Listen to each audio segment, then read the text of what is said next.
We're 02840. All right. Oh, Good morning.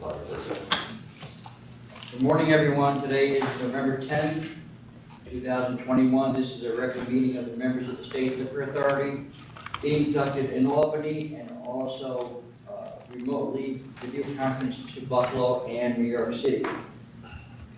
Present today are Chairman Bradley, Commissioner Ford, and Commissioner Fan. Staff in attendance, we have General Counsel Meyerhoff, Donna Roper from Secretary's Office, and myself, Secretary Donahue. The next meetings of the authority will be November 23rd, that is a Tuesday. There is one meeting in December, December 15th, and the first meeting in January is January 5th. Or note that beginning with the November 23rd meeting, we will be starting the New York portion at 10:30 rather than 11 o'clock, assuming that we were done with the Buffalo and Albany matters. As always, we'll start first in Buffalo, then in Albany, then in New York City. If there are any items in Albany that we anticipate there will be appearances in New York City, those will be held until we start at 11 o'clock.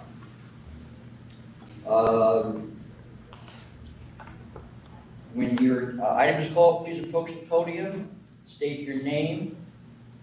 For those representatives and licensees, and I'll repeat these at 11 o'clock, please make sure that not only you, but your client's name is printed on the sign-in sheets, so we get the correct spelling of the names. I don't have anything else. Do you have anything else? yeah, I do want to make a brief statement. As you can see, Adam Roberts, our Deputy Commissioner of Licensing, is not seated at his table. Mr. Roberts has left the agency. He was actually recruited by a private company for a tremendous opportunity. One local newspaper would have you believe it's because of an item that's on the calendar today, but that couldn't be further from the truth. Mr. Roberts gave us notice about over 3 weeks ago. He's going to be sorely missed and was a tremendous deputy commissioner, but we all wish him the best and completely understand his leaving to go into the private sector because the opportunity was just tremendous for him. So we wish him the best and thank him for his service. Going forward, Tom Donahue on a temporary basis will be supervising the Secretary's office and licensing until we can sort out how that's all going to fall, and which we'll try to do as quickly as possible. And once we do, we will let you all know what's going to happen. All right, then, going to Buffalo, the first item, 2884, KIRKLAND Mini Mart, Inc.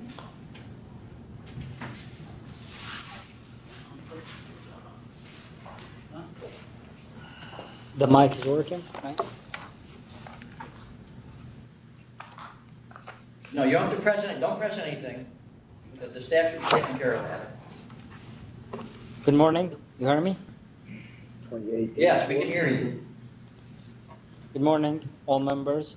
I'm appearing here as a representative for KIRKLAND Mini Mart. I'm the owner next to me right now. We request reconsideration after the decision that made like April last year. We didn't appear in that meeting since, it was like the beginning of Corona and we wasn't aware if we should appear or not.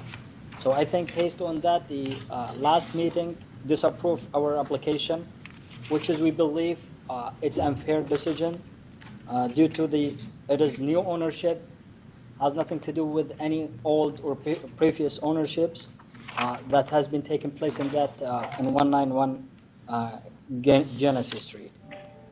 But didn't the application ask if there was a relation to the former owner, and he indicated no on the application, and there is a relation. There is no relation. There is no. Isn't relation. Isn't he married to the availer of the former license's daughter? No. It's just like last. When you see last name of his wife, it is common name. It's common name in the country that they originally from. It is like common name. When you say Salah, it is like common name. Like when you say Muhammad or any other name in all like cultures. So it just like, yeah, it's like it's from the same area or the same in Yemen, but that they is not the daughter of the old owner. I think there was a prior application that identified him as being eligible for the avail. It wasn't just an assumption based on it. And when they put the reconsideration in, it's just a passport and birth certificate that show that he doesn't have the same name. He's not sworn that he's not married to the avail store. So his wife's father never worked in the store. No. What's his wife's The wife father never worked there. What's his wife's father's name? Wives? What's his wife's father's name? Ali Saleh. And where does he live? Right, he's when Right now, 20. That's Rochester, sir. Yeah, Rochester. In Rochester. He lives Has he in ever Rochester. come to the United States? No, he says he lives in Rochester. No, he Sorry? said Russia, I thought. No, he said No, Rochester. Rochester. Oh, Rochester. All right. And Sorry. is that the name that we have? What does he do? What's he do for a living? باسم المحل هو هذاك حلال باسمه. He has a store and he has a different store.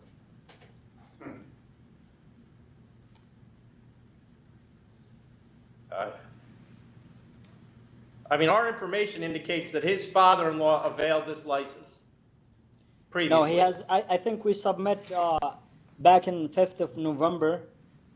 We submit the citizenship and the passport, copy of the passport of Ahmad's wife, and shows her information. And we confirm now, and the owner confirmed that she is not the daughter of old owner.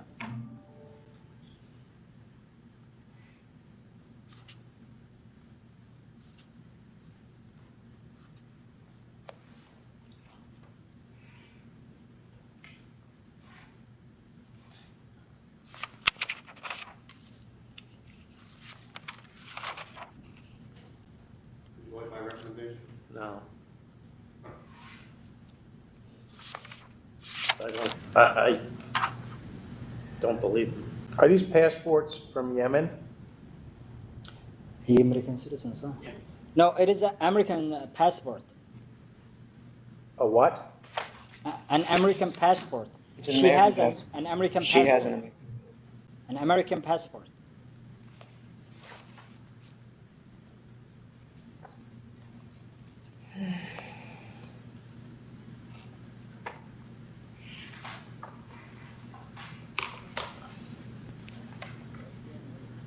Citizenship. عمره 26 كان الأول 34. Oh, I'm sorry. I was looking at his. ما عليك دخل هذا لا. What's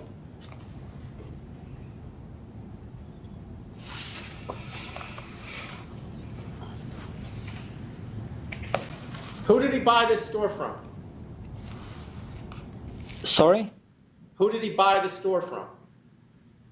He didn't buy the store. Technically, actually, what happened, the old or the previous owner, he was like out of business. He just What bought was the his inventory. What was his name? I think Shafiq, yeah. Shafiq Salah. He was out of business, and Ahmad just bought like the inventory, and he take like the business. I mean, take the place, get a lease, and like take the business. But he didn't technically buy the business from him. He just like what the previous owner was like out of business. He has inventory. He buy the I'm inventory. not going to vote on this. I'm going to ask this to be put over and have our investigator research this because I don't believe a word he's saying. How about if his client puts in an affidavit about, which attaches the identification of the wife, the father-in-law, gives the date when he purchased the business, and who he purchased it from, etc. So we have more detail, and he's swearing in the oath. That's fine. But put this over, Tom, for me. I don't know where you guys are. Yeah, I'm with you. If it hasn't been made clear, the board does not think it has enough information to make this determination. They need an affidavit from the applicant that attaches his ID, his wife's ID, and the father-in-law's ID, and also explains when he got the business, what he paid for it, who he paid it to, so that we can compare that to our records, which already say that his father-in-law was the availer of the business, which may or may not be true, but we need more information. So we're going to put this over and wait for you to make that submission. We ordinarily do not reconsider a matter 16 months after it was decided. But I think That's correct. the Yeah. board is willing to do that. So, All right, we need thank more you. information. Thank you. Oh, wait. So, So, So, would you be able to get that information to us by the November 23rd meeting? You'd actually have to get it to us the Friday before. sorry, sir, I can't hear the voice because the other voice is wasn't clear for us. Could you repeat what you want? We are ready to provide them the date that you said, but if you could, We will send you an email okay, with what has to be in the affidavit, okay. right? And why don't we give them till the December 15th meeting to get that? That's fine, but That's fine. it's got to be supported by documentation. So we're gonna Okay. send you an email. The Okay, information that has to be in the affidavit will tell you, it's gonna be back on the December 15th calendar, but you'll have to submit that before then, and we'll give you instructions about that, all right? oh, fair enough. okay. Thank you. Thank you very much, sir. You're welcome. All right then. Buffalo, I don't have any items signed in, do you have anything else? Nothing else in Buffalo. Okay, so we're gonna go to Albany, and first item is 2916C, Anthony Caruso LLC.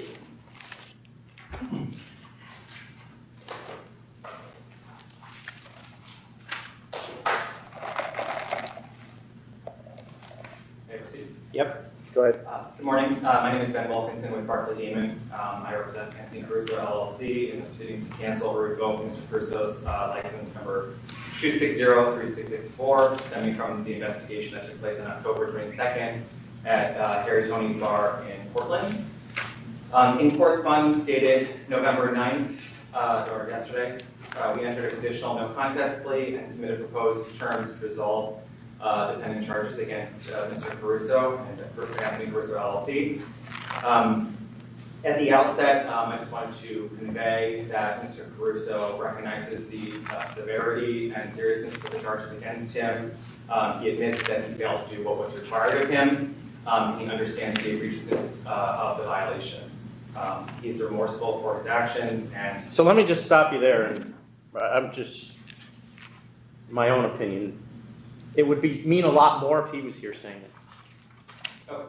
so it was Just in the future, I'm not going to require that he come, but it would mean a lot more if he came and said, because we're not talking about 5 underage people here. We're talking about half the freshman class at Cortland. I understand. And my understanding was that if there was a representative for him, that in order to keep That absolutely is true. okay, But this is about as egregious as it gets with sale to minor. I'm understood. He would have come, but that's, I think, our office got that information to limit the capacity of the people in the room, and so that's, if it means anything, that he would have come here, but that was our guidance to him. if Fair that enough. means anything. Fair enough.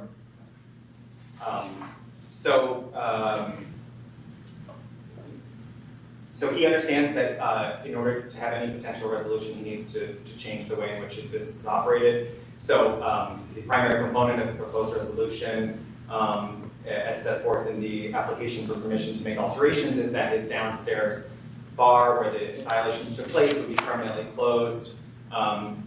the license would be surrendered for that portion of the premises, and he would focus on operating his family-oriented restaurant on the first floor, and the license would continue to operate with respect to that space.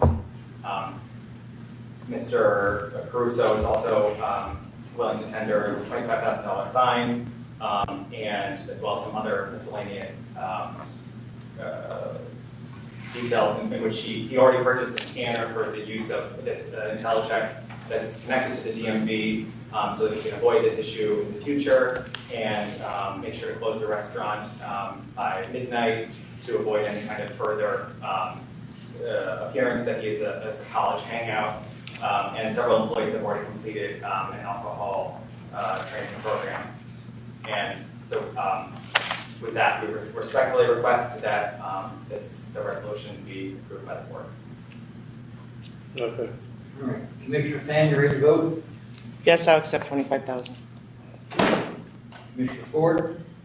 I kind of think this is a little bit low for what happened here. I think it was like 75 kids or something like that. So I'm going to accept the offer, but only because of his lack of adverse history. He has absolutely none. So I'm going to give him a couple bonus points for that. However, I would like to require that he get some type of scanner. Right. So there's the offer includes a bunch of items that I think help here. Yeah, and I'll read them all. Okay. So there's, the offer is changing the downstairs, as he's already indicated they would do, which is the service bar. The licensee agrees to pay the $25,000. They agree to use scanners that are linked to the New York State DMV, which is IntelliCheck, which they've already purchased. And they agree to close the restaurant at 12 a.m. each day in an effort to further reflect its commitment to eliminate any suggestion whatsoever that the establishment is conducive to underage drinking. And then he mentioned the ATAP from his former employees. So I'll approve with those conditions as well. We're all set then? Yeah. Yes. And thank you very much, and I forgive my rudimentary question, but in terms of effectuation that, does that we go through counsel's office, or like, how do we get I think they've already filed the application, the modification. By getting the alteration. license back, Yes, and paying the fine. you'll need to, I will send out an email later today, assuming there's time. All right, but you also get a formal notice of disposition. Once you submit, we get payment, then the license will be returned to you. Okay, but we should not submit the payment until the notice of disposition is issued. You can submit it whenever you want, as long as it's in proper form. It's got your Should we- certified check, money order. Wait for the email, we'll have instructions. Okay, Yeah, I just sure. want, I'm sorry, yeah. Okay, And everything else, it looks like you've already done. If you bought the scanner, you just need proof of that. Yeah, I think you put the license into safekeeping, so you'll need to change that to surrender from safekeeping. The one downstairs. So I don't know how do you do that when you've already put it in safekeeping? Send a letter? This is the Ed Bar license? Yeah. You just get notified licensing that you're surrendering the Ed Bar license. Yeah, surrendering instead of safekeeping. okay, And that's got to be signed by the licensee. okay. And that's on the back of the license, correct? Well, we have it. Oh, we have it, all right. There's a form, if the letter is insufficient, there's a form that will be sent to effectuate the surrender. Okay, All right, thank you. Okay, thank you so much. thank you. All right, the other items we have in Albany are all items that we anticipate will be appearances in New York City. So I would suggest we take a recess until 11. There's also the documents circulated. We have a summary suspension that we've added late. Is Ms. O'Donnell ready to go forward? I think if we want her to, well, the members have to read the materials, so they get at least All right, 15 minutes to do so that. why don't we still go and hold off until 11 o'clock? I'll give you a half hour to go through the material, and then we can start off with that item. That works for everybody. So you got, and if you want hard copies of the material, we can get them to you. Or you can look. Yeah. Does that work for everybody? No. All right, so we'll resume the meeting at 11 o'clock.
We're going to resume a little early because we have one more item in Albany.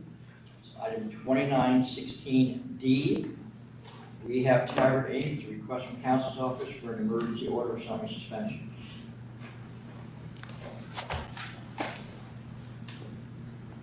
Good morning, members. Here on behalf of Counsel's Office, requesting an emergency summary order of suspension for REHAB TAVERN doing business as the Alley Cat. During an operation last Friday night, SLI investigators made observations in an undisclosed manner noting 100 young-looking patrons inside. 1 hour later, members of the Oswego PD, Department of Motor Vehicle, and SLI disclosed, and everyone with a valid ID was allowed to leave. 85 patrons remained. SLI investigators directly observed 9 patrons purchasing alcohol from the bar. Additionally, 4 minors submitted statements admitting to purchasing alcohol from the bar, and 4 more submitted statements admitting that they consumed alcohol given to them by other patrons. In total, we have statements from 17 minors who admitted to obtaining and or consuming alcohol inside the premises. 7 of the 17 were only 18 years old. Several of the statements reflect that these minors did not show ID at the door, and one reflects that the minor showed his real minor ID at the door. 78 of the minors were given appearance tickets for possessing a fake ID. We received photos of 75 of the fake IDs that were used at the door. 3 patrons admitted to using a fake ID, but told investigators they were no longer in possession of it. The licensee did have security guards checking IDs at the door using a scanner. However, by checking IDs, I mean simply scanning them using a scanner that wasn't even a part of the PMP database apparently. Importantly, these security guards were not carefully and critically examining the IDs. Now, I'm not a trained security guard whose job it is to inspect IDs on a nightly basis to look for fakes. But after 20 minutes of looking at these IDs, just the paper copies, I found several things that jumped out to me. One was issued in the future, December 3rd, 2021.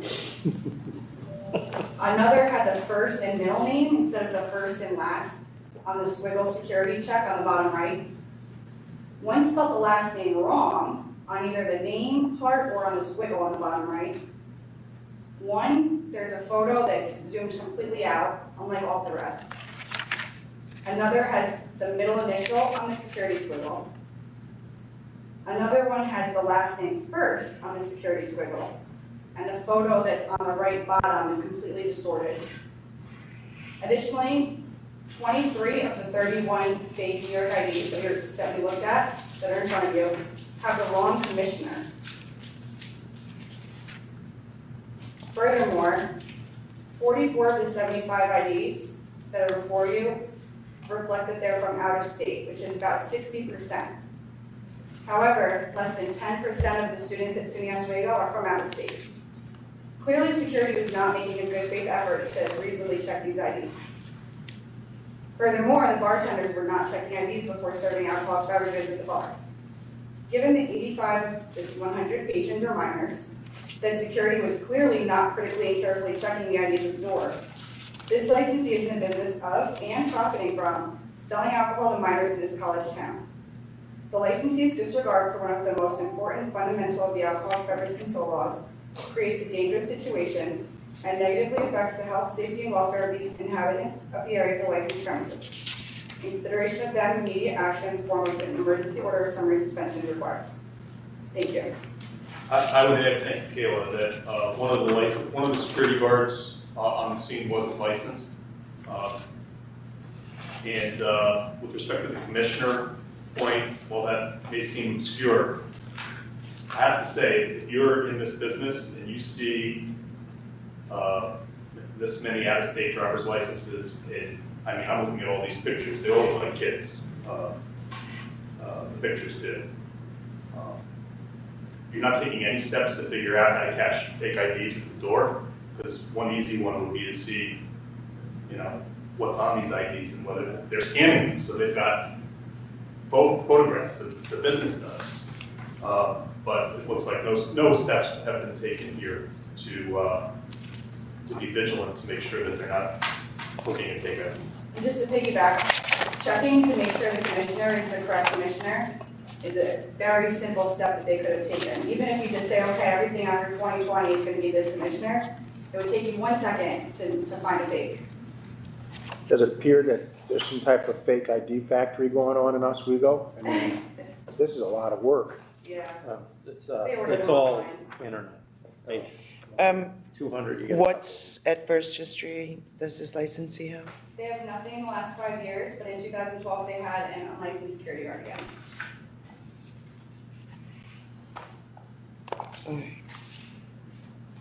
Any other questions from the members? So they went 9/17, they didn't go back again for almost 2 months, the 11/5. I mean, with what they saw on September 17th, they didn't go back for almost 2 months. I'm sure it takes some time and work to coordinate all the different agencies Yeah, together to get everyone Yeah. in place. I'm not faulting them, I'm just thinking out loud. Okay, It's like a month and a half too. All right, we're ready to vote then? Commissioner Freeman, you ready? Yes, due to imminent threat to public health, safety, and welfare, I'm going to vote to summarily suspend this license. Commissioner Ford? for the same reasons, I'm going to suspend as well. And Chairman Bradley? I'm going to vote to summarily suspend for the same reasons. All right, then we're going to move to New York with items that have already been signed in all. But first, before I do that, let me just make a couple of announcements.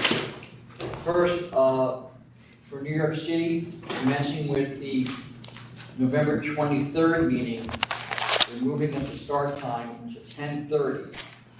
So we will start in New York City at 10:30, or once we're done with the Albany Buffalo calendar, whichever is later. Of course, as always, when your item is called, please approach the podium, put your name on the record. If you're here with a client, if you're a representative or an attorney, please make sure your client's name and anybody else who's going to be speaking is noted on the sign-in sheet so we get the correct spelling for the minutes from the meeting. Chairman, you have anything else?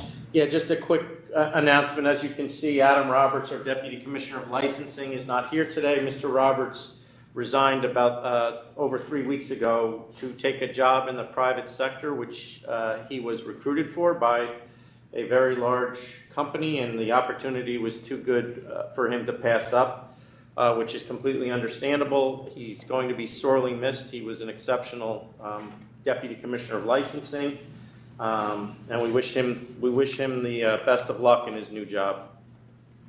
And going forward, at least temporarily, Tom Donahue will be in charge of licensing as well as Secretary's office while we sort out what's going to happen on a permanent basis. Once we figure that out, we will certainly announce that at the board meeting.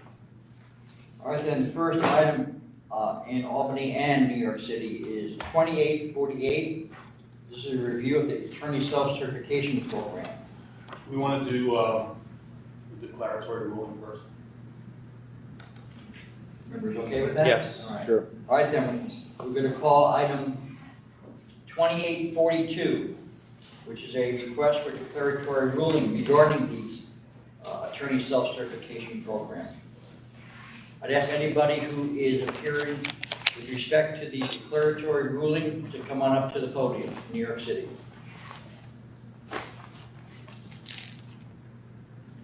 All right, then. Thank you. Good morning. My name is John Springer. I am the petitioner. Thank you for allowing me to be heard on this. We were not required to put this on the agenda. To your credit, we did. I think it's time that the legal questions around this program. Well, before we get into the legal questions, I have concerns that this isn't an appropriate, I guess, venue for your legal questions. My understanding, having reviewed the law, is that the declaratory ruling is for us to rule on a specific set of facts, not to answer justifications for why certain processes go on in the SLA offices. Yeah, just for the record on that, and this was pointed out in one of the protesters to the declaratory ruling request, and I think this is a threshold question for the board. We have a rule for declaratory rulings, which essentially is copied from the State Administrative Procedure Act's rule, and it said that declaratory rulings may be issued quote, with respect to the applicability to any person, property, or state of facts or of any rule or statute enforceable by the authority. So it's about how an existing ABC law or rule of the state liquor authority would apply to a particular circumstance, a person, state of facts, traditionally a method of operation or something like that. And the question, so the threshold question for the members is whether or not these questions, which ask the authority to give an answer, to explain its authority to put a program in place, whether that's the proper, whether a rule, I'm sorry, a declaratory ruling is the appropriate vehicle for getting that answer as opposed to some other vehicle. If I may respond, Section 204 of the State Administrative Procedure Act, declaratory rulings by agencies. Number one, on petition of any person, an agency may issue a declaratory ruling with respect to subsection 2, Roman numeral 2, whether any action by it should be taken pursuant to a rule. This board, the predecessor board in 2009, when you were here, adopted a resolution that said, we're going to have this program. The attorneys are going to certify. But you just said it in relation to a rule. There was no rule at play here. It is a rule. The Court of Appeals has said any program, initiative, no matter what label you put on it, is a rule. I don't agree with that interpretation. Correct me if I'm wrong. No, it's an existing law or rule of the state liquor authority interpreting one of those. The rule is attorney certification program. No, that's not an existing Rule that way, and I'll go to the Supreme Court. I figured I was going to go there. You weren't required to be here. I wasn't even. Mr. Springer, all I'm saying is obviously there is another item on the calendar that deals with the exact issue you are talking about. So I think you need to relax. I just don't think this would open the door, if we were to deal with this as a declaratory ruling, to take declaratory rulings on any process in the state liquor authority. And I don't think that's appropriate. I don't think that was the intent. And that's why I don't think this is, whatever you're pointing out, I don't agree with. I don't think this is the proper vehicle for this. That being said, there is another item that deals with the exact issue you're talking about, which we're going to deal with next. It has to do with the merits of the program? It has to do with the program itself. You are allowed to speak on that as well. I'm just telling you, going forward, you or anyone else, that this is not a way to question the processes of the SLA. There are other ways to do that. Respectfully, I disagree. It's in the law. You're welcome to do that. I would also point out that under the law, that section 2, I said, whether any action, you don't have to decide it. But when somebody questions a rule or a program, you have 30 days to either issue a ruling or decline to. You could have done that. What rule are you questioning? Yes, the attorney certification program, sir, is a rule. Under a legal rule? It is a legal rule. Under what definition? Under the rulemaking process. Under the Court of It's not in the rulemaking process. Yeah. That's one of your complaints. You've inverted with respect. The answer to the question of whether or not the board is going to address the issue you've raised, its authority to have a program on the next point is it will address that. It has to, because it can't decide to continue a program if it doesn't have the authority to do so. And I make sure that your materials in support of your declaratory ruling were also given to the board to consider in connection with the review of the program. So the issue is not being lost. Okay, so let's put it to a vote. And my main concern is obviously not this. It's what this opens the door to going forward, and I'm not willing to do that. Okay, So- you're going to get more of these. You're not required to deal with them. Okay, go ahead, Tom. So I guess on the. Just on the issue of whether this is the appropriate vehicle. Well, it would be whether, well, you want to phrase it that way, or whether or not you want to decline to issue a ruling? Yeah. That's up to council, I don't care. Well, I think we put it on the agenda. It's up to the board to decide whether it's going to issue a ruling, and if it is, what that ruling would be. So I think that's the right question that's been posed. Okay. So the question I put first to you is, Well, I want to give him, if we're going to issue a ruling, I want to give him the chance to talk about the issue. That's fine. Okay, so just to the preliminary issue. Okay, very brief. I have a, Mr. Springer, hold on. We're gonna have the vote on the first question. Yes. So on the first question is whether or not the members are going to decline to issue a ruling or proceed with, and hear arguments and then issue a ruling on the question. So Commissioner Fan? I mean, not with respect to what the ruling would be, but just only, are you going to issue a ruling or exercise your discretion not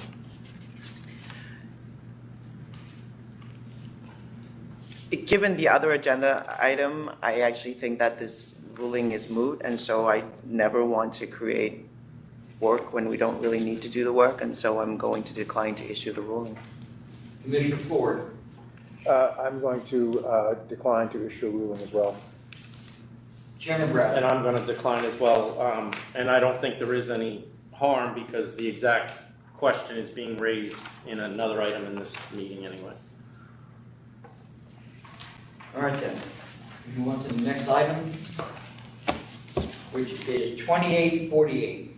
This is a review of the attorney self-certification program. So I would ask, Mr. Springer, Mr. Rexler, you're hearing this as well. Anyone down in New York City who's here on item 2848, the review of the attorney self-certification program, ask you to come up to the podium.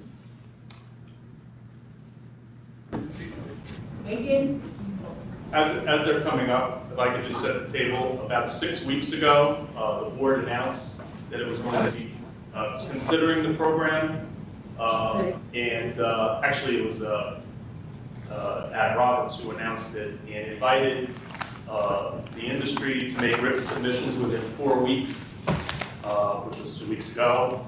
We received written submissions and from the industry, from certain participants in the industry. The State Liquor Authority also submitted memoranda to the members, 3 memoranda with an appendix of exhibits. Those memoranda were posted on our website last week. The individuals who had made written submissions were all provided with those materials by email as well. They've been sitting there. The purpose, of course, was to invite the industry's comments on the program, but also to have management within the State Liquor Authority provide information to the members as well. So that record is all before the members right now. Thank you, Gary. So we're going to let them speak here in Albany first. In New York, we're going to let Albany go first, and then you can follow up. I assume everyone here is in favor of the program. If anyone is against it, you'll go after the people that are, then you're going to end up going last. Sorry, Scott. All right, so I'm going to let Mr. Springer go first. Go ahead. No problem. I don't think he's in favor. Oh, you're not in favor either. You need to sit down. I'm sorry. We're going to let the people in favor go first. You want to sit? You can, because there's about 4 of them. sure. Go ahead. In New York. Let me take the conference. Just 1 second. And just so the record is clear, the memos, if you haven't read them, that were submitted by employees of licensing as well as Council Meyerhoff are strongly urging the board to consider eliminating the program, and the reasons are stated in those memos, which I'm sure everybody there that's going to speak has read them, so I don't need to explain them to you. Mr. Chairman, good morning. My name is Frank Palillo. Can I ask that this matter be held for a few moments? There are people who want to be here and be heard, and unfortunately, they're not here yet. Well, we're gonna have time, so why don't we go ahead, and if they don't get here, then they'll be able to be heard before we vote. Thank you, sir. It's 5, and we got 5 minutes per person, please, that Council Meyerhoff's gonna try to keep you to. Are we ready? Yes. All right. Good morning, Commissioners, Mr. Chairman, Council, Tom. Rob Bookman. I'm appearing both in my role as a partner in a practitioner law firm, as well as counsel to the New York City Hospitality Alliance Trade Association in New York City. It represents over 2,000 bars, restaurants, lounges, nightclubs, and destination hotels. We agree as to the first point with that the agency does have and has had the power for the last 10 years to have this program. We think the law is clear on that, and we're not going to devote much of our time to that. The time we'd like to spend, what's left of our 5 minutes, is to impress upon the commissioners whether or not you choose to continue the program. Now would be a terrible time to discontinue it. New York City has a vacant storefront crisis. We have empty restaurants and bars and lounges on almost every block. Most Manhattan blocks have many. New York City applicants cannot obtain, as you know, a temporary permit for these vacant spaces, as applicants can for the rest of the state. Any process, therefore, that speeds New York City applications right now is a net positive for the state of New York. It adds jobs, taxes, rents. The industry is far from recovered from the COVID pandemic. We are still down in New York City, according to the Comptroller's recent report, 140,000 jobs in the hospitality industry. This crisis is not new. If you look at our written submission where we quoted from the Law Review Commission from 2009, they stated the same thing then that we're saying now. There was an economic crisis, it was taking too long to get applications approved, and this program was a result of all that to try to speed along the process. The SLA needs to be a part of the solution here. Eliminating the program now during an economic crisis is not the answer. Yes, there are some solutions that only the legislature can accomplish, and I know we are all pursuing those solutions. But this program is something you can do, and you should continue to do so. And it is a benefit. Even if only 10% of New York City applications are certified, and we suspect, by the way, that the number would be much higher if the applications were looked at faster as they were in the beginning of the program than they are now. But even that low number is a benefit to those applicants in New York City that cannot get a temporary license but can open faster with the attorney certified program. And yes, I looked at all the, I looked at the Amy Mail memo, and while it is disappointing, I agree that only 34% of those attorney certified applications she looked at in her survey were ready to approve as is. That's still a benefit. And by the way, it's 3 times better than the non-certified applications she looked at, where only 12% were ready to be approved. Any business in the private sector would look at an efficiency that doesn't cost the business anything 3 times better than without it as a major benefit. Eliminating the program, in addition, may move more applications to that 12%, that lowest common denominator. It does not rise the level of applications. Finally, no one in the 90% of the applications that are not being certified are being hurt because a few applications are looked at faster. As Counsel Meyerhoff noted in his memo to you, based on his back-of-the-napkin calculations, maybe 1 day is lost. That compared to 1 month, 2 months, 3 months, if they looked at faster, of 34% of certified applications, having these businesses in New York City open faster is a huge benefit. If you're a hotel that you are buying a vacant space now from a hotel that was closed, so you're not eligible for a temporary in New York City, 1 month is hundreds of thousands of dollars and jobs and taxes for the state. Now is not the time, to end this program with all of its warts, with all of its problems, that our association that strongly supports it would be more than happy to sit down with your team to work out solutions. But given the crisis that we have right now and the tools that you have to move New York City applications along faster is very limited, now's not the time to tell New York City entrepreneurs they have to wait 6 months to get a liquor license to open up a previously vacant restaurant where the community supports it, when you have an option for a handful of applicants that choose to do it. And finally, I'm pleased that Adam Roberts noted in his footnote that my firm is one of the few that file complete certified applications that are ready for approval. We appreciate him noting that. Thank you. Yeah, can I just... No, I'm going to address it. I want to clarify one thing for the record. Go ahead. Mr. Bookman says that there's a difference between the success rate of certified versus non-certified applications 3 times better. I don't think Mr. Bookman understands that when we review a certified application, we're reviewing fewer documents and therefore find fewer mistakes. And Andy Mail's memo makes clear that if the self-certification process involved a review of the same number of documents that we review in another application, it would be likely identical or close. So, and just also. That's a hypothetical, and that's not what our memo says. Well, Our memo that's a says- fact. Well, I can tell you that's a fact, having reviewed over 100 of these myself.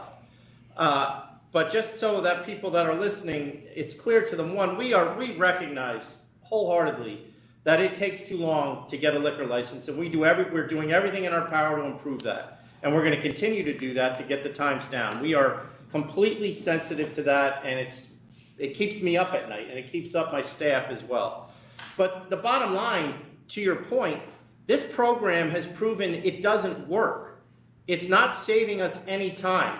And the reason we know that is because, one, I have reviewed these myself, and none of them, I shouldn't say none of them, but very, very few of them come in without deficiencies. And it's very, very underutilized as well. Now, we met with the industry 2 years ago about this program and on a meeting I called. And we indicated to the industry at that time the problems we were having with it and the problems that licensing was reporting to us, not just with the lack of savings of any time, but also with the fact that the licenses we were getting, I should say the applications we were getting, were in no better condition than the licenses we were getting from non-certified applicants. So if we, as counsel pointed out, if we were to look through the entire self-certified application, we would find, I do not doubt, the same amount of errors. And then the other thing that keeps me up at night as well is the discriminatory nature of this program. There is absolutely no question that this program, even if it works perfectly, is not available to all our applicants because they can't afford to use it. And I don't think the intent of this program at any time, and I don't think it was addressed when it was passed or the resolution was voted on, I don't think the intent of it was to allow law firms to charge more money.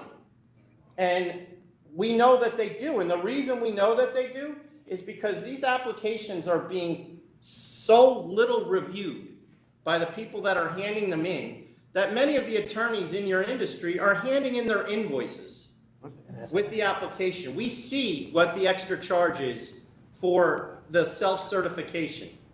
And to me, as an attorney, you don't get to charge for levels of expertise. You can't charge one applicant one price and then charge the next simply because you're signing a document that the application is correct. You're supposed to be giving ethically the same amount of effort to all of your clients. And therefore, it should be the same price. The only thing you're asked to do in a self-certified application that you're not asked to do in a normal application is visit the site, which I would argue is something you should be doing anyway, no matter what the application is. So I don't know, and some of these extra charges are upwards of 30%. And correct me if I'm wrong, Mr. Bookman. I want to correct you on a lot of things that you're wrong on. There's a lot to unpack there, so give me a moment or two. First of all, attorneys throughout the country, from time immemorial, of course charge more for experienced than non-experienced. I can assure you, I charge a lot more now than I did 30 years ago when I started. That's not what I'm talking about. I'm talking about I have somebody over here and somebody over here asking for the same service. You're going to charge two different prices. I can only respond to what you said. You said that, so I want to correct that. Attorneys also charge, whether they do billable hours or flat rates, for more work. You get charged more. Then why don't we stop dancing? Do you charge more for self-certified applications? I certainly do. All right. Then go to your next issue. And according to Adam Roberts, it's well worth it because our certified applications, as he noted, are approvable, and therefore our clients, which tend to be sophisticated clients, get approved faster. That's good for the state, and that's good for our clients. And it doesn't matter how much time it saves. What would be good for the state and your clients would be if they didn't have to do the self-certification and could get an accurate application. Is this a public hearing where you're trying to... Go ahead. Do you want to hear what the public has to say? If you've already made up your mind, then we can all stop talking and you could vote right now because apparently you've made up your mind. Go ahead. If other members of the public. Go ahead. Could you turn his mic up a little bit? Go ahead. No one's ever said that about me, Commissioner, that I can't be heard. All right. Okay. That's better, much better. There are, in this society, many things an attorney can do that a layperson cannot do. We listed some of them in our submissions. You get to be a real estate broker without taking a test. The non-attorney real estate brokers may feel that's unfair. You get to be a notary public without taking a test. Non-attorney notary publics may think that's unfair. You get to do affirmations rather than affidavits. You get online faster in a court with a proper ID. You get to practice law where expediters do not get to practice law. You know, lay people have the right to represent themselves in court as well, but they're considered to have fools for clients. Those individuals who choose to hire an attorney can afford an attorney.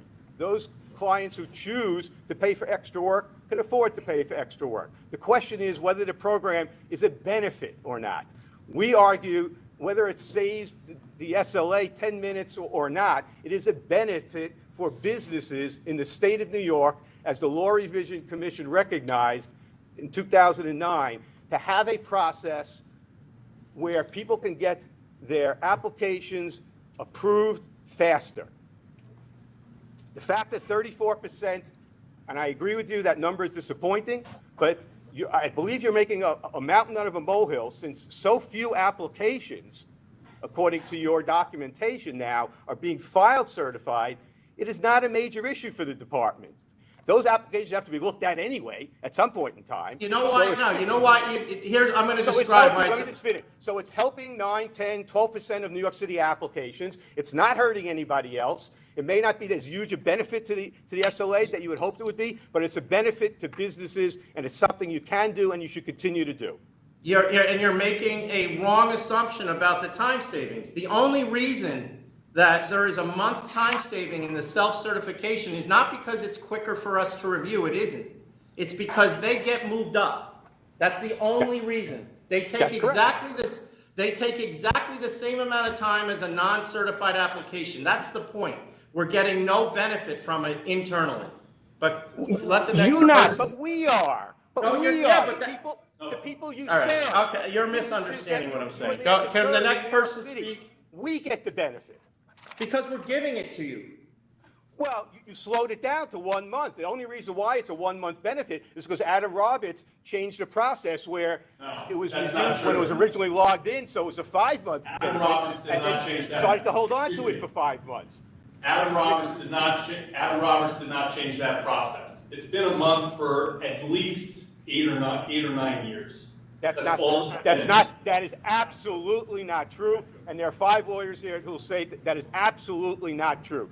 That's the information we received from our licensing group. Well, that's incorrect. Right. Can the next person speak, please? Remind everybody that the way the system is set up is that 2 people can't be talking at once because they're meeting somewhere in cyberspace and not getting to each other. So if everybody could just wait until one person is done and then the next person speaks. We ready to proceed? Go ahead, Mr. Bookman. You're next. Thank you. I'm not sure who let the previous gentleman in the room before me. Mine will be within 5 minutes. What I'd like to address, and my name is Max Bookman. I'm an attorney, and I'm here in my capacity as an industry practitioner. I want to spend just less than 5 minutes talking about what we think you should do if you do decide to end the program. If, notwithstanding the arguments you've heard today and you're going to hear after me, you do make the decision to end the program, which, as you've heard and as you know, is going to have a disproportionate impact on New York City applicants. It will. the way I see it, there's a spectrum of 3 different ways you can go about ending the program, and I think only one of those 3 ways is really fair to New York City applicants. On the more severe end of the spectrum, one thing you could do is you could end the program effective immediately, and any applications that are currently in process that were self-certified are now automatically not in certification anymore and are treated like any other application. I think that would be extremely unfair to the applications that have been filed through the self-certification program, and I don't think you're going to do that. Somewhere in the middle of the spectrum would be you continue to process those applications that you already have, but you effective immediately stop accepting any new applications under the self-certification program. And I don't know this because it wasn't addressed in any of the memoranda, I don't know if any of the members thinks that's sensible. It may seem sensible, but that too is not fair because you have applications that are currently in the mail to you, that are currently that are going to be filed shortly, that are in the community board process now, where applicants have relied on the fact that there is an attorney self-certification program, and they've ordered their affairs accordingly, knowing that they'd have the opportunity to file an application self-certified.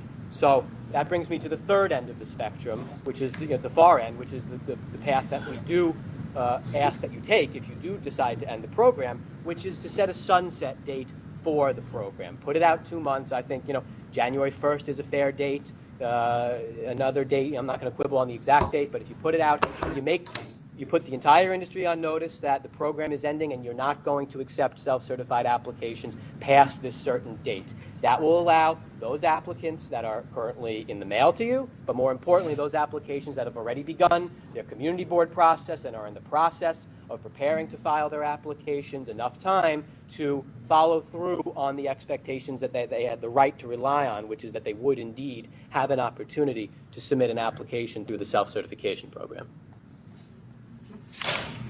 Thank you. Thank you for Unless there are any suggestions. questions. Thank you. I don't have any questions. Mr. Springer is asking to be heard now because he's being heard. Hold on. Okay, he can be heard. Right, that's what I'm trying to get to.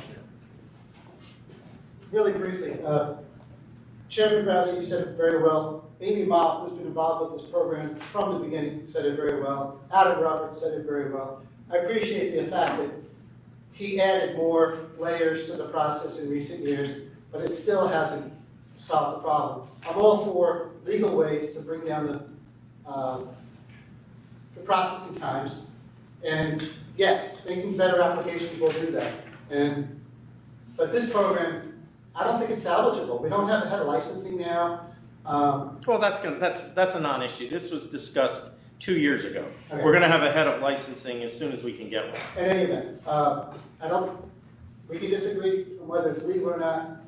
I think we can all agree. It's not fair. It's not fair. So the only question I have for you, because you obviously raised objections to this recently, I'm wondering why you didn't object over 9 years prior. I had just started then, and the program was doing what it was supposed to do. I wasn't up on SAPA and some of these things. So you're going to tell me that you weren't filling out applications yourself and then bringing them to attorney to have him self-certified? Of course I was. I met with Chairman Rosen and Kerry O'Brien in 2010, and they said it was okay. And the reason we're here today is Amy Mott. So when you were making money off it, the program was fine. I wasn't making money off it. I didn't charge extra to have an attorney certified. They took that file to the attorney charged me. I can't charge extra for the certification. I'm not a lawyer. I don't do that. I don't split fees with lawyers. The lawyers do what they're supposed to do. Okay. This spring, we kicked a very good application out of the program just because arbitrarily they decided that I went to the community board that it shouldn't have been certified. There's nothing in it. That's the reason you have to come up with the rule. That's why it's in the state constitution. So these things don't happen. Thank you very much. All right. Mr. Springer, I know you signed in for the email service rules. I have an email. You'll have 5 days after the hearing to submit comments. I submitted a comment ready. But if you want to, Thank you. 5 more days. Who's in New York? Whoever's in New York can go next. Yeah, I'd just like to clarify for the record the point of dispute I had Thanks with for Mr. coming. Bookman. This is a quotation from Amy Nail's memo. The deficiencies found in the self-certified set were based on a less exhaustive review than the one the licensing examiners conduct on non-certified applications. In other words, had examiners conducted the same review of self-certified applications that they conduct On non-certified applications, the number of cases with deficiencies would be high. Based on that and on my experience in this area, these numbers appear to support what I have thought for some time. Self-certified applications generally contain just as many mistakes and errors as non-certified applications. Okay. All right. In New York City, is there anybody else who wants to be heard in support of the program? Yes, Thomas. My name's Thomas McCallan.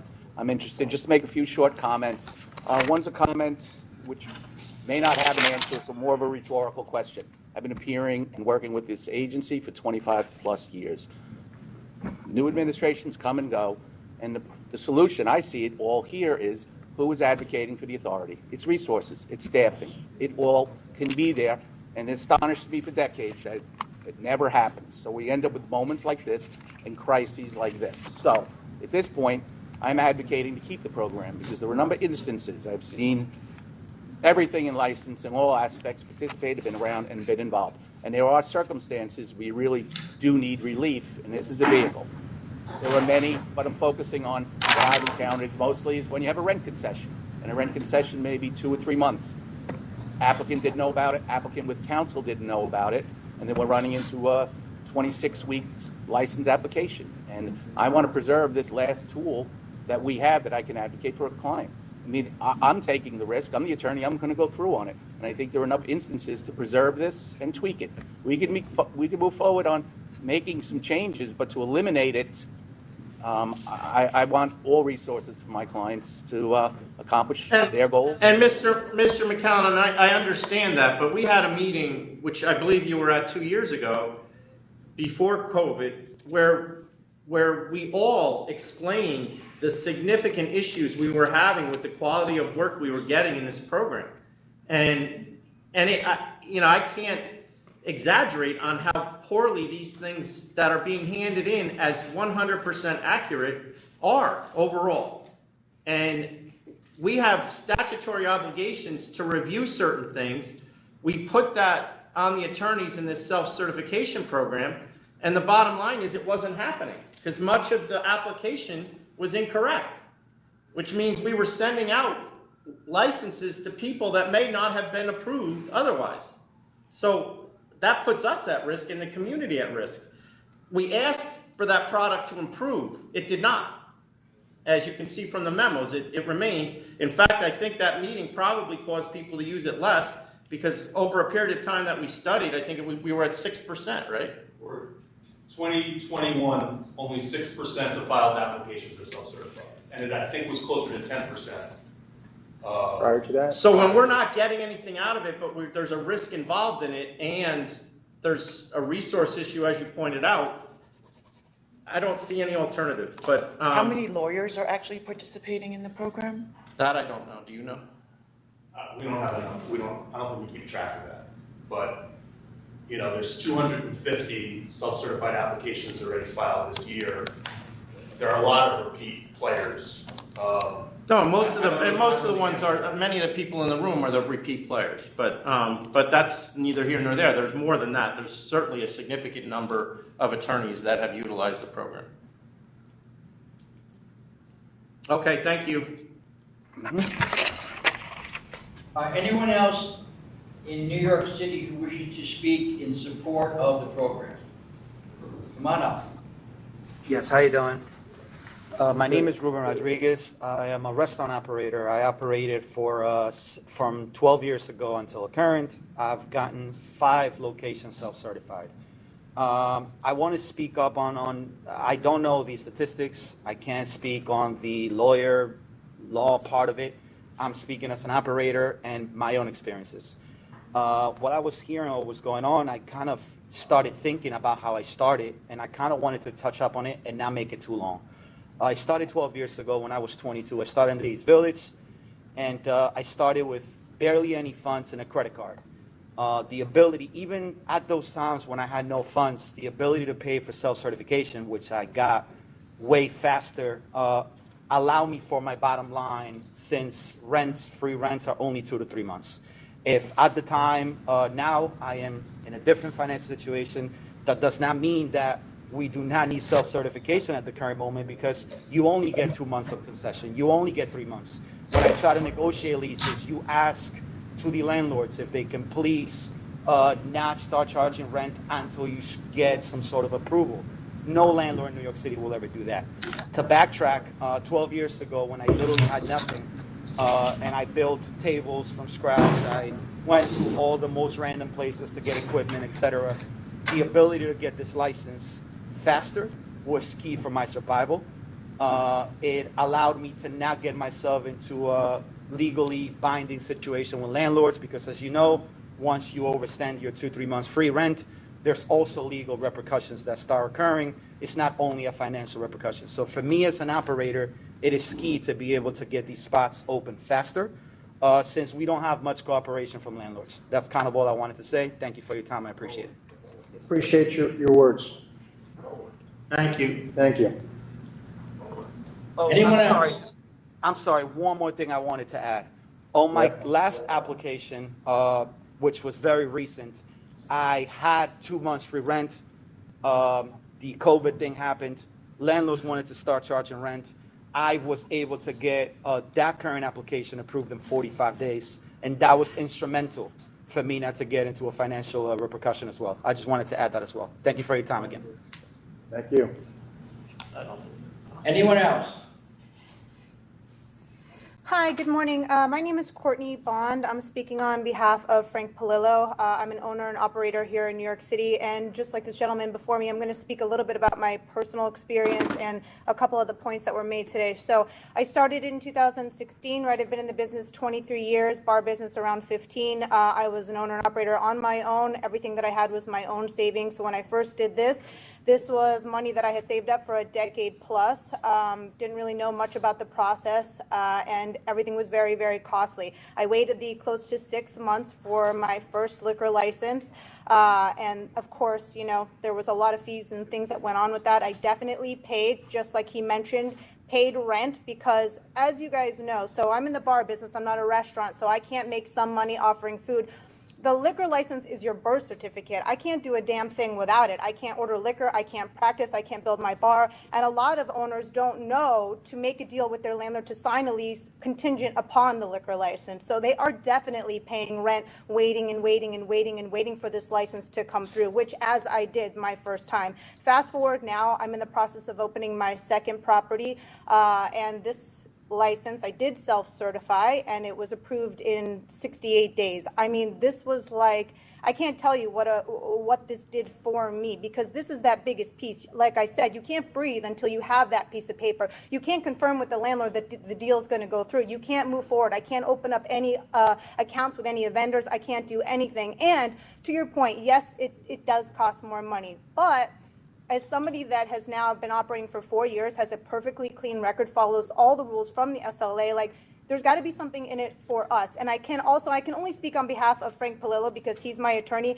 There was not only the exact same amount of paperwork required, but even more. He showed up at the property. He yelled at me for this and yelled at me for that. Came back a couple of times like, I'm a paperwork gal. I'm a follow the rule gal, because if you follow the rules the first time, then you're not messing around and cleaning up after yourself, and you're able to get a second and third and fourth and fifth liquor license, which I plan on doing. So I can only speak on behalf of him. I understand there's probably shoddy lawyers out there that are maybe doing X, Y, and Z, but Palillo's not one of them, and there was the exact amount, same paperwork, and it is something that is a huge wave of relief. And honestly, like, isn't that the American way? I started from the bottom, and now I've gained some, I've made some. Just like he had mentioned before, I did all the design myself because I couldn't afford a designer. All my equipment was used because I couldn't afford brand new. Now I'm in my second property after going through a hellish year, which is that attorney first spoke about. I can't believe anybody wouldn't do anything to help businesses right now, because damn, it's been a struggle. And 2020 was really, really hard. I have an ice cream shop, Speakeasy, and during that time my bar was closed, and in the middle of 20-degree weather, I was delivering ice cream in the neighborhood just to try to make it. So after surviving something like that, and definitely seeing a bunch of bars around me close because they didn't follow the rules, they served when they weren't supposed to, they served behind closed doors, doing the things they absolutely shouldn't, getting dings on their records. For somebody that, you know, is proud to have a clean record and does follow the rules, it is something that is nice that's given to us, because again, I can't do a single thing. I'm a bar owner. I can't do anything without that liquor license. And if you want to take it away, okay, so then you need to fix something else, because like we said, New York City is hurting right now. There is an empty, right around my block on 89th and 2nd, 5 bars and restaurants closed. 30 And seconds. we know that right now, New York City needs help. It needs businesses to come in. It can't be waiting 8 months, paying concession, paying additional fees, paying lawyers, paying this. So I definitely am in favor for the program, and thank you so much for your time. Thank you. I'm sorry, she's my niece. I'm not. She was paid. I'm his favorite Good job, good job. Mr. Palillo, are you going to, oh, I'm sorry. Can I go? Yes. Okay. All right. Hello, everyone. My name is Nicolas Dutko. I've been a New York State liquor license holder since 2008. I currently have 4 active licenses and 1 pending. I'm also preparing 2 other applications that I'm hoping to file in the next 30 days. And I've had, over the past years, 5 other licensed establishments in New York City. So I've used self-certification for the past 3 SLA filings.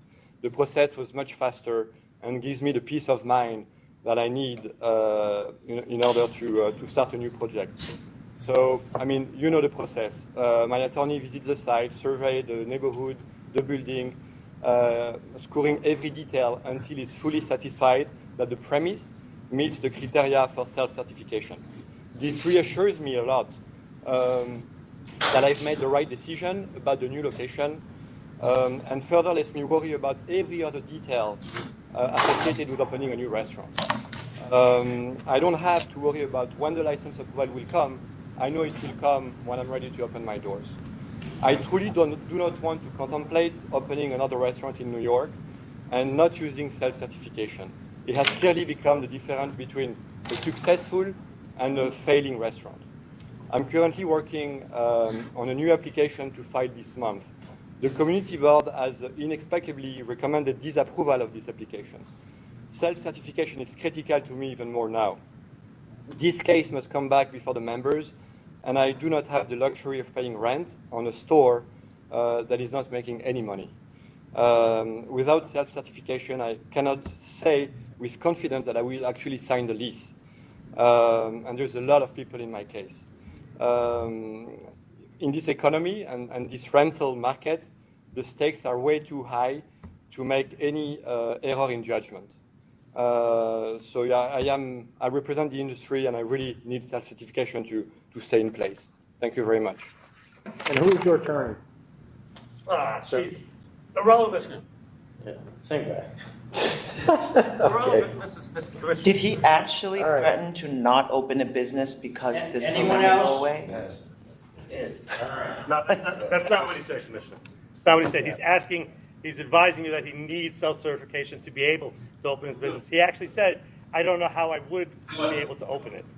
All right. We're going to get translation. All right. Go ahead.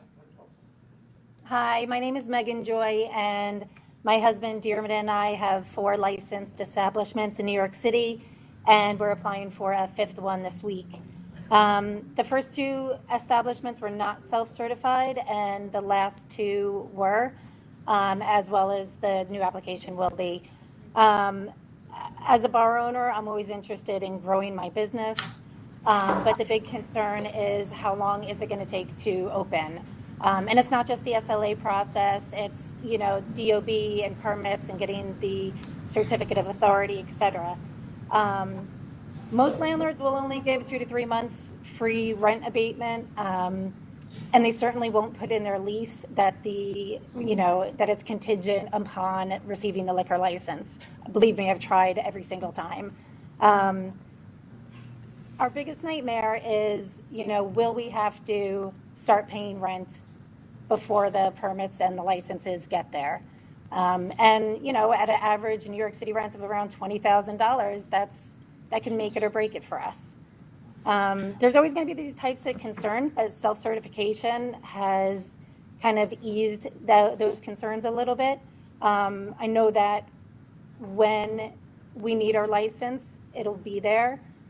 We really appreciate having the lawyer come and, inspect the premise. and confirm that it is a licensable establishment. And, you know, that kind of gives me a peace of mind.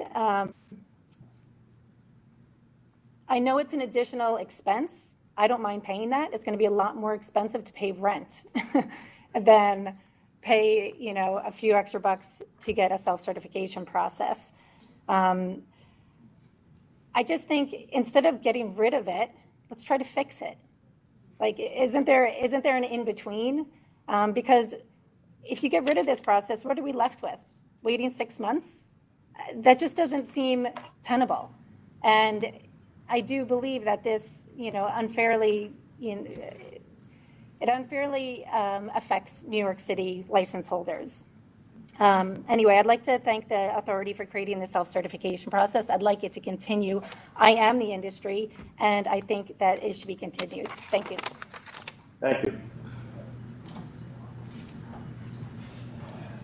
Hello, all. I'm also speaking in favor.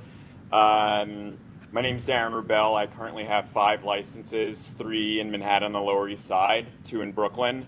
I've actually never used the process, as most of my businesses, it wasn't necessary at the time, and there were temporary permits available. I've been actively looking at over a dozen properties in negotiation with a few landlords.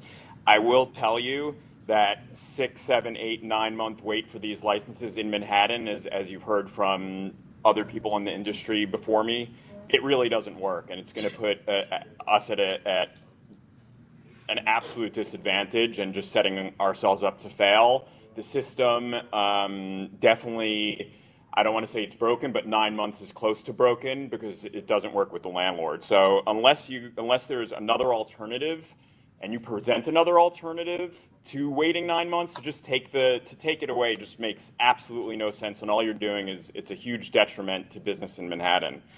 Every single negotiation with every landlord that I've had over the last 3 months, I've used this certification approval times.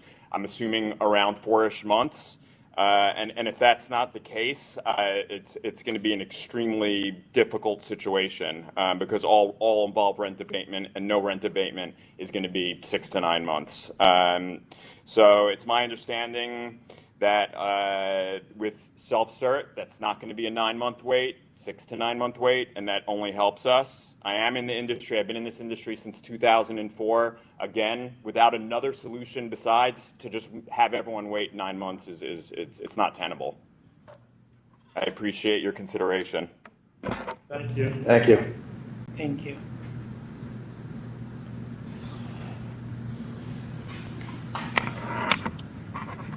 Hi, everyone. My name is Paul Italia. I'm the owner of the Stand Restaurant and Comedy Club in Union Square. We've probably done about 3 licenses over the course of the last 10 years. The 239 Entertainment is my LLC there. The serial number is 1312332.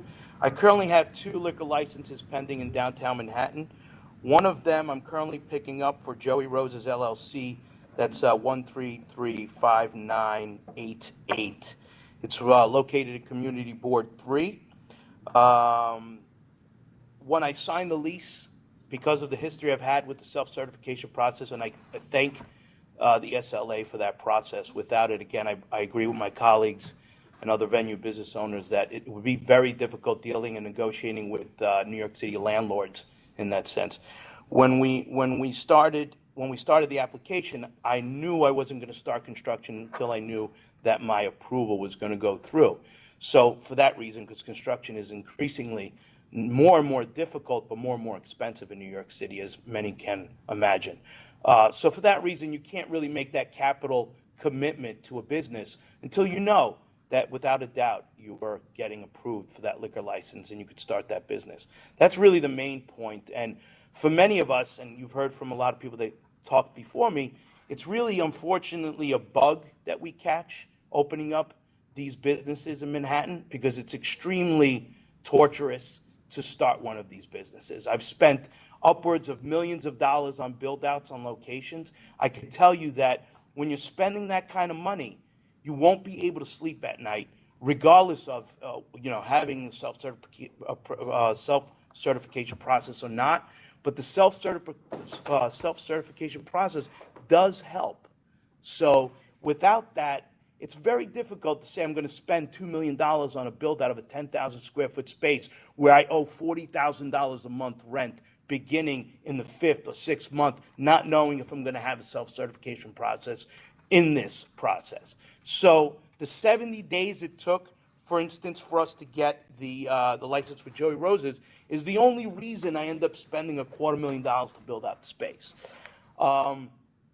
Sure, you could do away with it. I think it would deter people that have done it before. I'm sure people that have never done it are just going to go steaming ahead.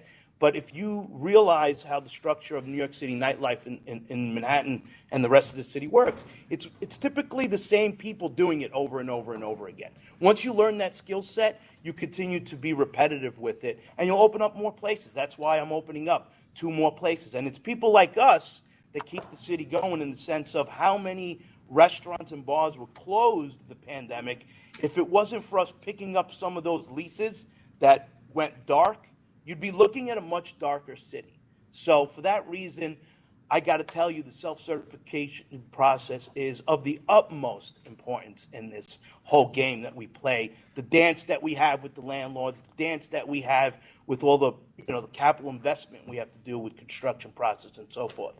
So for me, this is the 3rd application that I've had self-certification, and again, I have others pending now moving forward. And I don't know if I would be successful in the process of keep doing this in this repetitive way. So I thank you for this process, and I hope you would consider to keep it going. Thank you very much. Thank you. Is there anyone else who wants to speak in support of the program? Joseph Levy here. I wasn't originally planning to speak on this item today, but sitting here and hearing the people give their statements has inspired me to say something and to give you a bit of insight into how I view the program. I don't self-certify a lot of applications. The big reason why is because whenever someone approaches me to self-certify an application, more times than not, I don't deem the application self-certifiable, and I generally don't wind up working with that client. So I take it very seriously. I do put in more work. Can I stop you there? Can I stop you there? Can you explain what you mean by that? Sure. So someone comes in and tells me that they are the sole owner of a business, and as we start collecting paperwork, they show me bank statements with wires in from different people. So I'll say, where are these from? Please document for me why these wires are coming in, who they're coming from, what the relation is to the business, and say, oh, they're silent investors. Well, now I'm compromised. I'm not going to put an application before the members or before the authority where I know it to be untrue and I don't know what else is untrue. So I generally cut bait at that point. And like I said, I take this seriously. I was around when this program was... Yes. I don't think you answered the chairman's question. You were explaining why you wouldn't submit that application. No, he said that was what my question is. I understand why you say that would be uncertifiable, but why wouldn't that also non-certified be an application you would never put in? Yeah, that's my point. I did. That's what I said. That's what I said. I cut bait with the client at that point because I don't feel comfortable that there's something else they're not going to lie to me about. And I take this stuff very seriously when I put my name on something.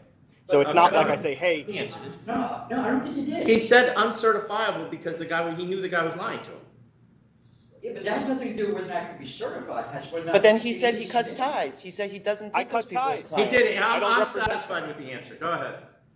Okay, yeah, just to clarify, I don't work with those people. I don't say, I'm not going to certify this, but I'm happy to put in an application with bad information and not certify it, just to be clear. I don't work with those people. And that is the majority of the reason that I don't put in a lot of self-certified applications, because I do take it seriously. I do put in the work, and a lot of times it doesn't work out that way, and I don't move forward with that client. The point is that I want to make is that in New York City, we don't have the benefit of the temporary permits unless we buy the assets of an existing business, which is not always the case. So the only real opportunity anyone has who wants to get into the space in any kind of expedited fashion is to pursue self-certification. And it takes a month off. It's better than nothing. And that is really the only thing that people within the 5 boroughs have as an advantage. So even though it's a low number of percentage of cases that come in that get self-certified, you know, I think for those people, it's significant. And to the points that were already made that I'm not going to repeat, some people need that extra month, and it's the difference between being able to afford to open your doors or to have to close before you ever get the chance to. Thank you. Thank you. Thank you, Mr. Levy.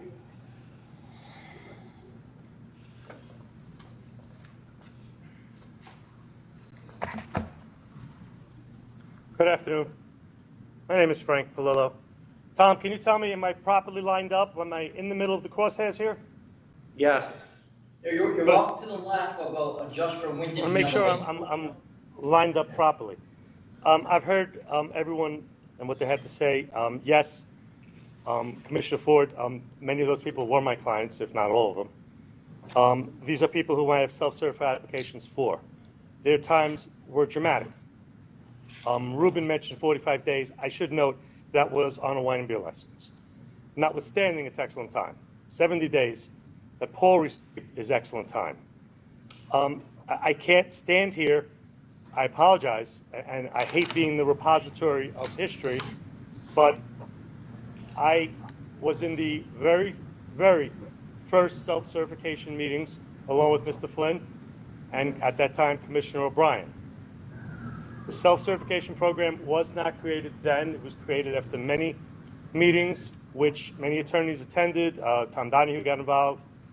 The fact of the matter is that Adam came in 2 years ago and had no use for the program. He was clearly against it. I would say within the first month he had called me up to complain about it, and we discussed it, and we discussed what we could do differently. And I have an enormous amount of respect for Commissioner Roberts. He really was a very honorable man. He was a guy who, if he said he would do something, he would do it. The bottom line is that self-certification originated, and none of the documents submitted acknowledges how we got here, other than mine. The authority went through a very difficult time a number of years ago, which I would prefer, and I think I would prefer not to go into details. But it was a time at which the authority could not trust applications to be honest applications. Self-certification was created to manufacture, or I shouldn't manufacture, to create honest applications. An application that the examiner could rely upon, that the authority could rely upon. I am the first one to say, and I am not sucking up to this agency when I say that is a thing of the past. We don't have those type of applications anymore. We don't have people, to the best of my knowledge, making promises in exchange for favors at this agency anymore. And I credit Chairman Rosen, Chairman Bradley, and the members. And again, I'm not sucking up. But let's be honest. Self-certification was created during a different time. When Commissioner Roberts says in his statement that he can't fathom that, well, isn't that great? I think Tom Donahue knows exactly what I'm talking about. He gets to stand here and be one of the old-timers along with me. Let us take a quick look, and I know Gary is timing me. Let us take a quick look at Commissioner Roberts' objections. And I believe the first objection is what he describes as a two-tier system. Well, I'm sorry, it's always been a two-tier system. This is America. It's always been a two-tier system because clients can afford to pay an attorney. Clients cannot afford to pay an attorney. Many clients come to me and they can't afford to pay my legal fees. They file their own application. I have a family to feed. I have a practice to support. Let's be 100% honest. There's no two-tier system. Wait. And that's fine that they get to hire an attorney. There's no question about that, and there's an expertise associated with that. But why, along with that, do they get a month from the liquor authority to get their license quicker? Mr. Chairman, it never should have been open to every attorney. That was the problem. Bankruptcy attorneys and other attorneys charge more money for their expertise. Commissioner Fan, I charge more money for my expertise than someone who does not do this regularly. Mr. That's the Palillo, if answer. and I'm not going to disagree with you on that. I don't know whether it's right or wrong, but if I tried to do that, I would be sued. I can guarantee you that. I also have to say, the memos discuss how getting a properly filed self-certified application is less about experience and more about care and exhaustiveness. So yes, if you have 40 years under your belt, you certainly have more experience, but that doesn't mean that you're going to make sure that every document is in the application. In fact, that may be a function of whether you're younger and hungrier to get clients than whether you're then you've got decades of experience. We digress. Go ahead. Which brings me, thank you, Mr. Meyerhoff, which brings me to my next point. Let's talk about deficiencies, please. I get them on self-certified applications. I stand here and I state that. And I'm going to tell you, a lot of those deficiencies are unnecessary. A lot of those deficiencies are dumb on my part. Maybe I forgot to answer a question, but I didn't tell the authority that there's no school, church, or synagogue on an application when there is. But I other refuse people to do. self- Other people do regularly. Thank you, which brings me back to why self-certification should be limited to attorneys with that expertise. Let's talk about deficiencies. I haven't spent 2 pages on deficiencies. There are many different types of deficiencies. I had one application, I don't want to go into specific applications. I had an application where the applicant had funds that maybe there were 10 or 12 very large deposits. I prepared a 3-page affidavit. I provided bank statements for each one of those deposits so that the examiner didn't have to do that. I get a deficiency back asking, please explain the large deposits. I got an application with the deficiencies that said, no menu. You know what?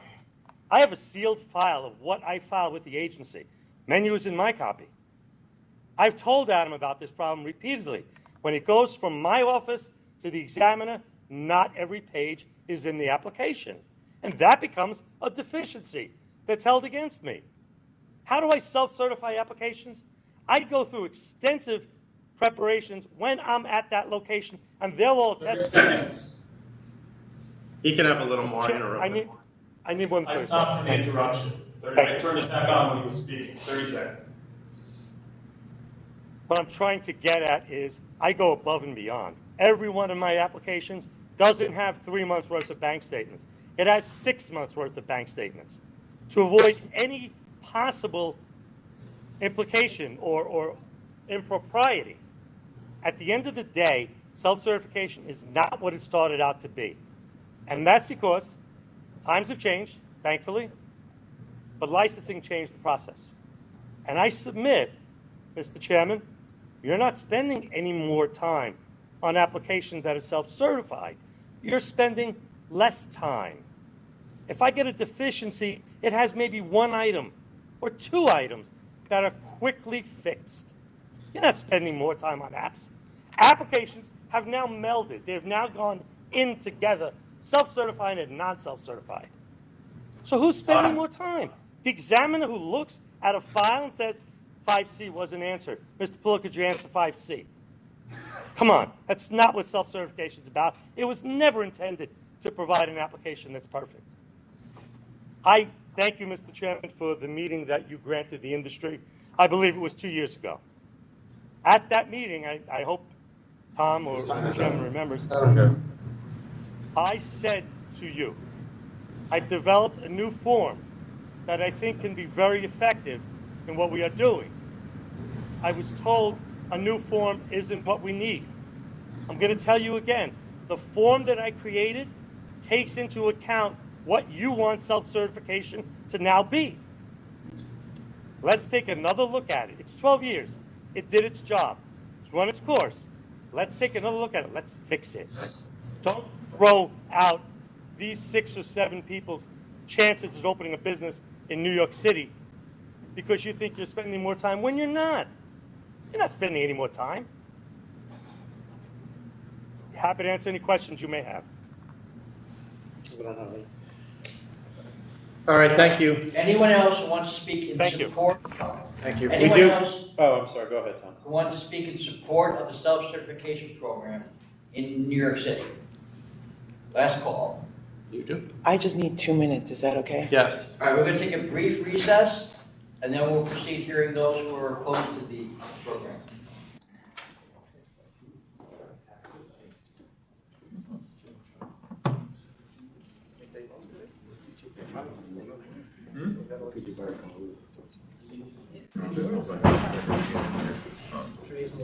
You probably just go out and run over to the store over there. Yeah.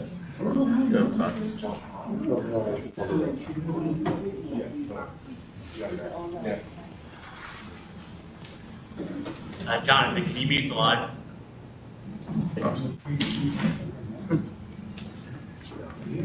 See, mistakes are made. Can you hear me? Yeah. Are you able to mute it? Thank you.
Hey, can you hear me? Yeah, I can hear you. You know that this was Chairman Rosen's.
That was a bad year. That was a bad budget cut year. They were like We're 400 Social million. services, we were Back cutting live like again crazy. now.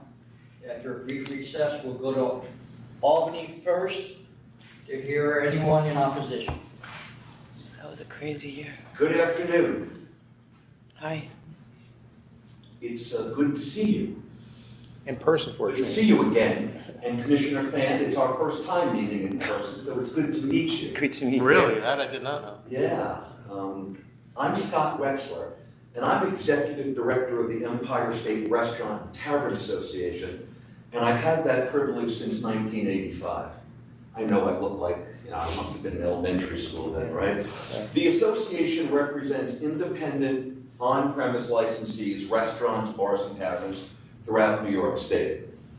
And I'm here to make brief comments in support of the recommendation to eliminate the self-certification program.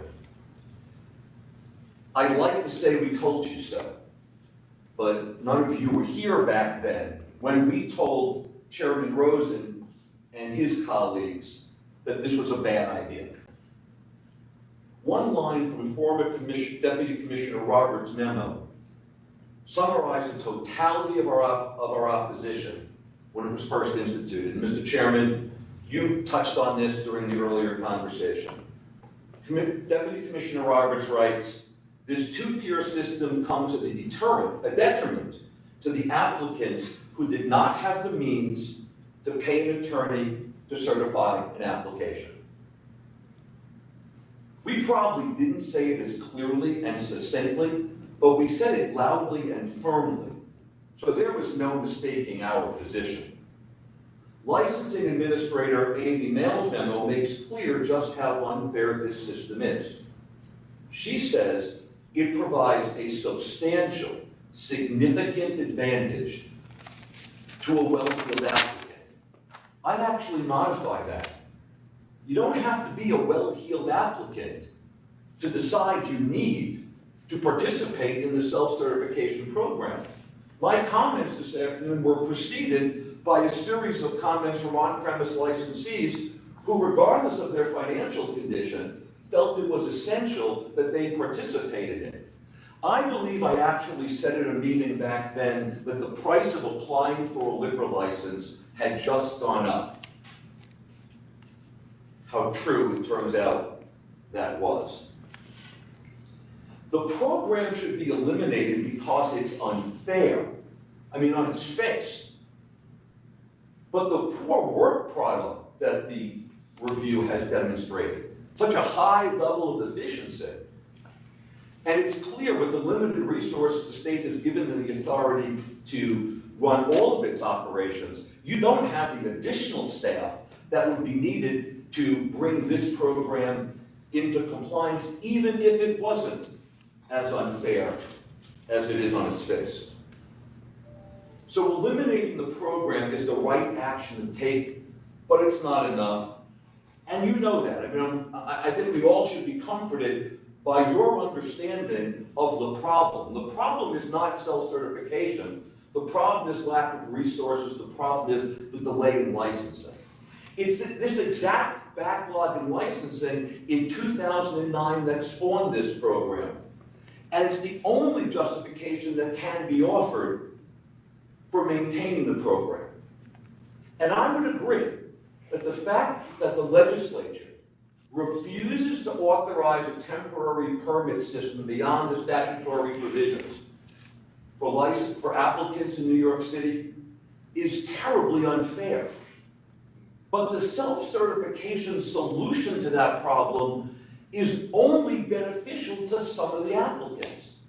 If we're going to do anything to help New York City applicants, it should be for all of the New York City applicants, not just those, I think it's 10% that the review shows, that are participating.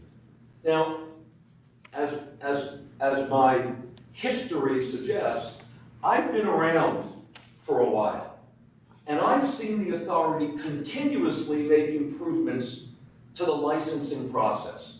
Yet in spite of that, there is still an extended licensing delay, and that's a growing burden on new applicants, especially the folks we represent, small independent operators. So we agree that the better approach is to eliminate the program that takes care of only a small portion of applicants and address the delay that helps all applicants. We think that the best thing you could do, and my friend, Max Bookman, I think he offered you some good ideas as you look to eliminate the program. And I think Max is onto something when he suggests that you should set a date in the future when the program will end so everyone is well aware. And as soon as humanly possible, you should convene a meeting of industry stakeholders so we can brainstorm, we can listen to you and understand some of the administrative struggles that you are having.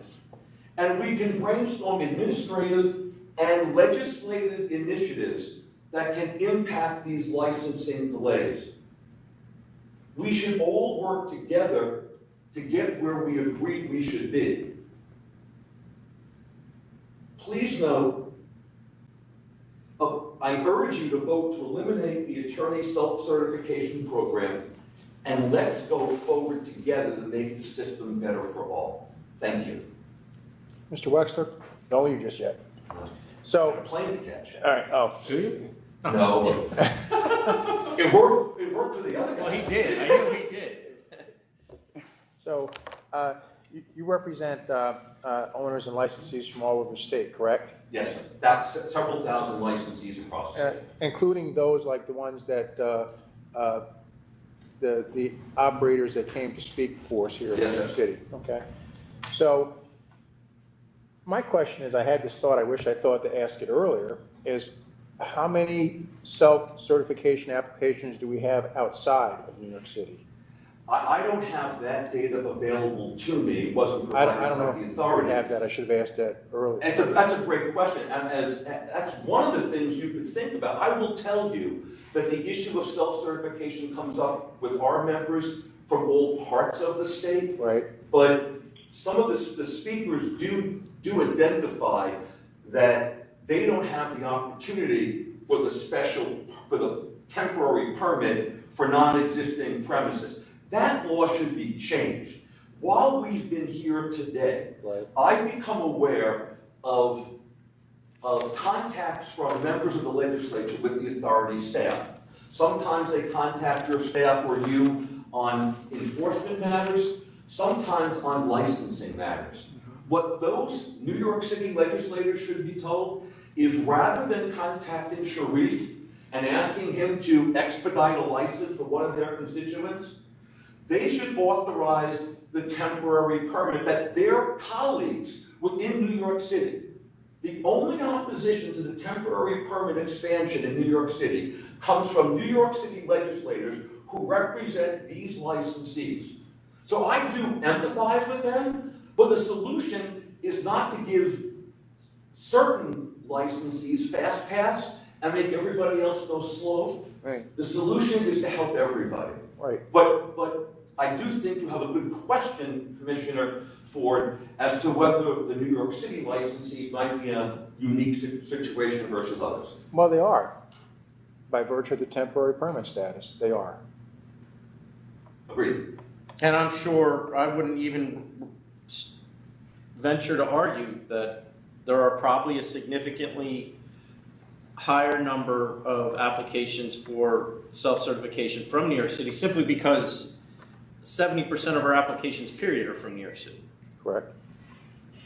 I would suggest, though, that, and I would agree with Councilor Meyerhoff, over the nearly 40 years I've represented the association, from time to time I have, as part of my responsibility for the association, helped a member apply for a license, and on a limited handful of occasions over the years, in a private matter, I've represented a licensee and appeared before the authority.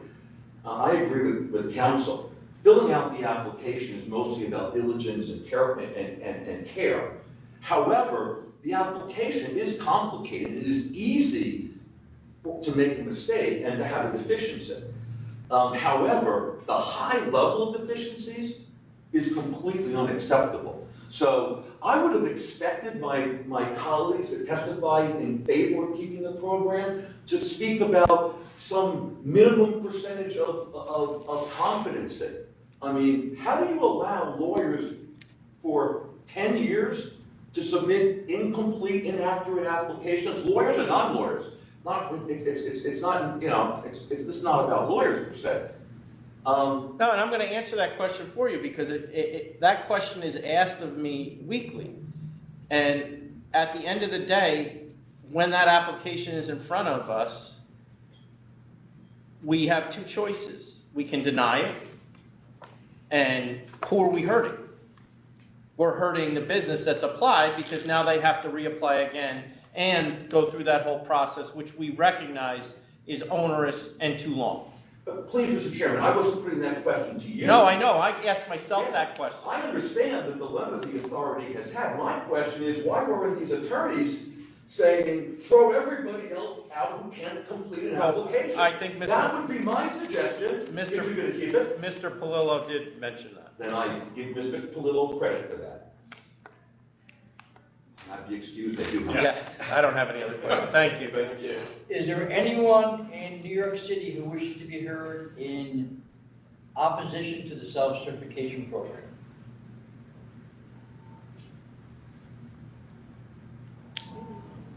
There's no one. No, I'd just like to make one point of clarification for the members on the record. We did have 5 or 6 business owners come in support of the program. They all had multiple licenses. One of them even talked about investing millions into his place and benefiting from the program. I think that just highlights the discrimination point that nobody's, at least the fundamental point that nobody's really addressed.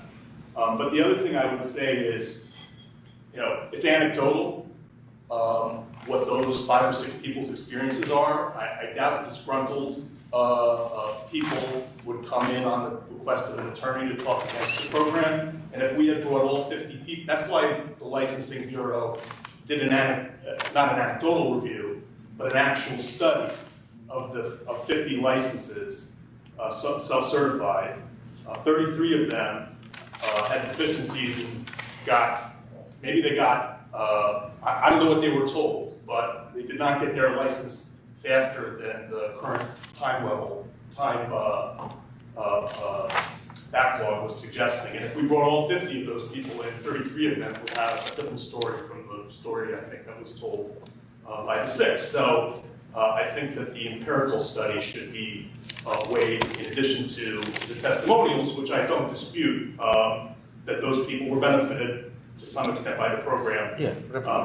I would also say that you know, the time that applications get approved has fluctuated even since I've been here in 2 years. When I got here, I think we were at 6 months. I think we slowed it down to as little as 3 at one point. And it's possible that the people who got the benefit of that faster application may have attributed it to the self-certification program. Maybe they didn't. Right. But there are a lot of moving parts in when an individual licensee would get their application approved, in addition to the self-certification program. So those are the clarifications I wanted to make. Thank you. Thank you. With that, do the members want to have some discussion or hold the matter over for further discussions, or what's your pleasure? I'm fine.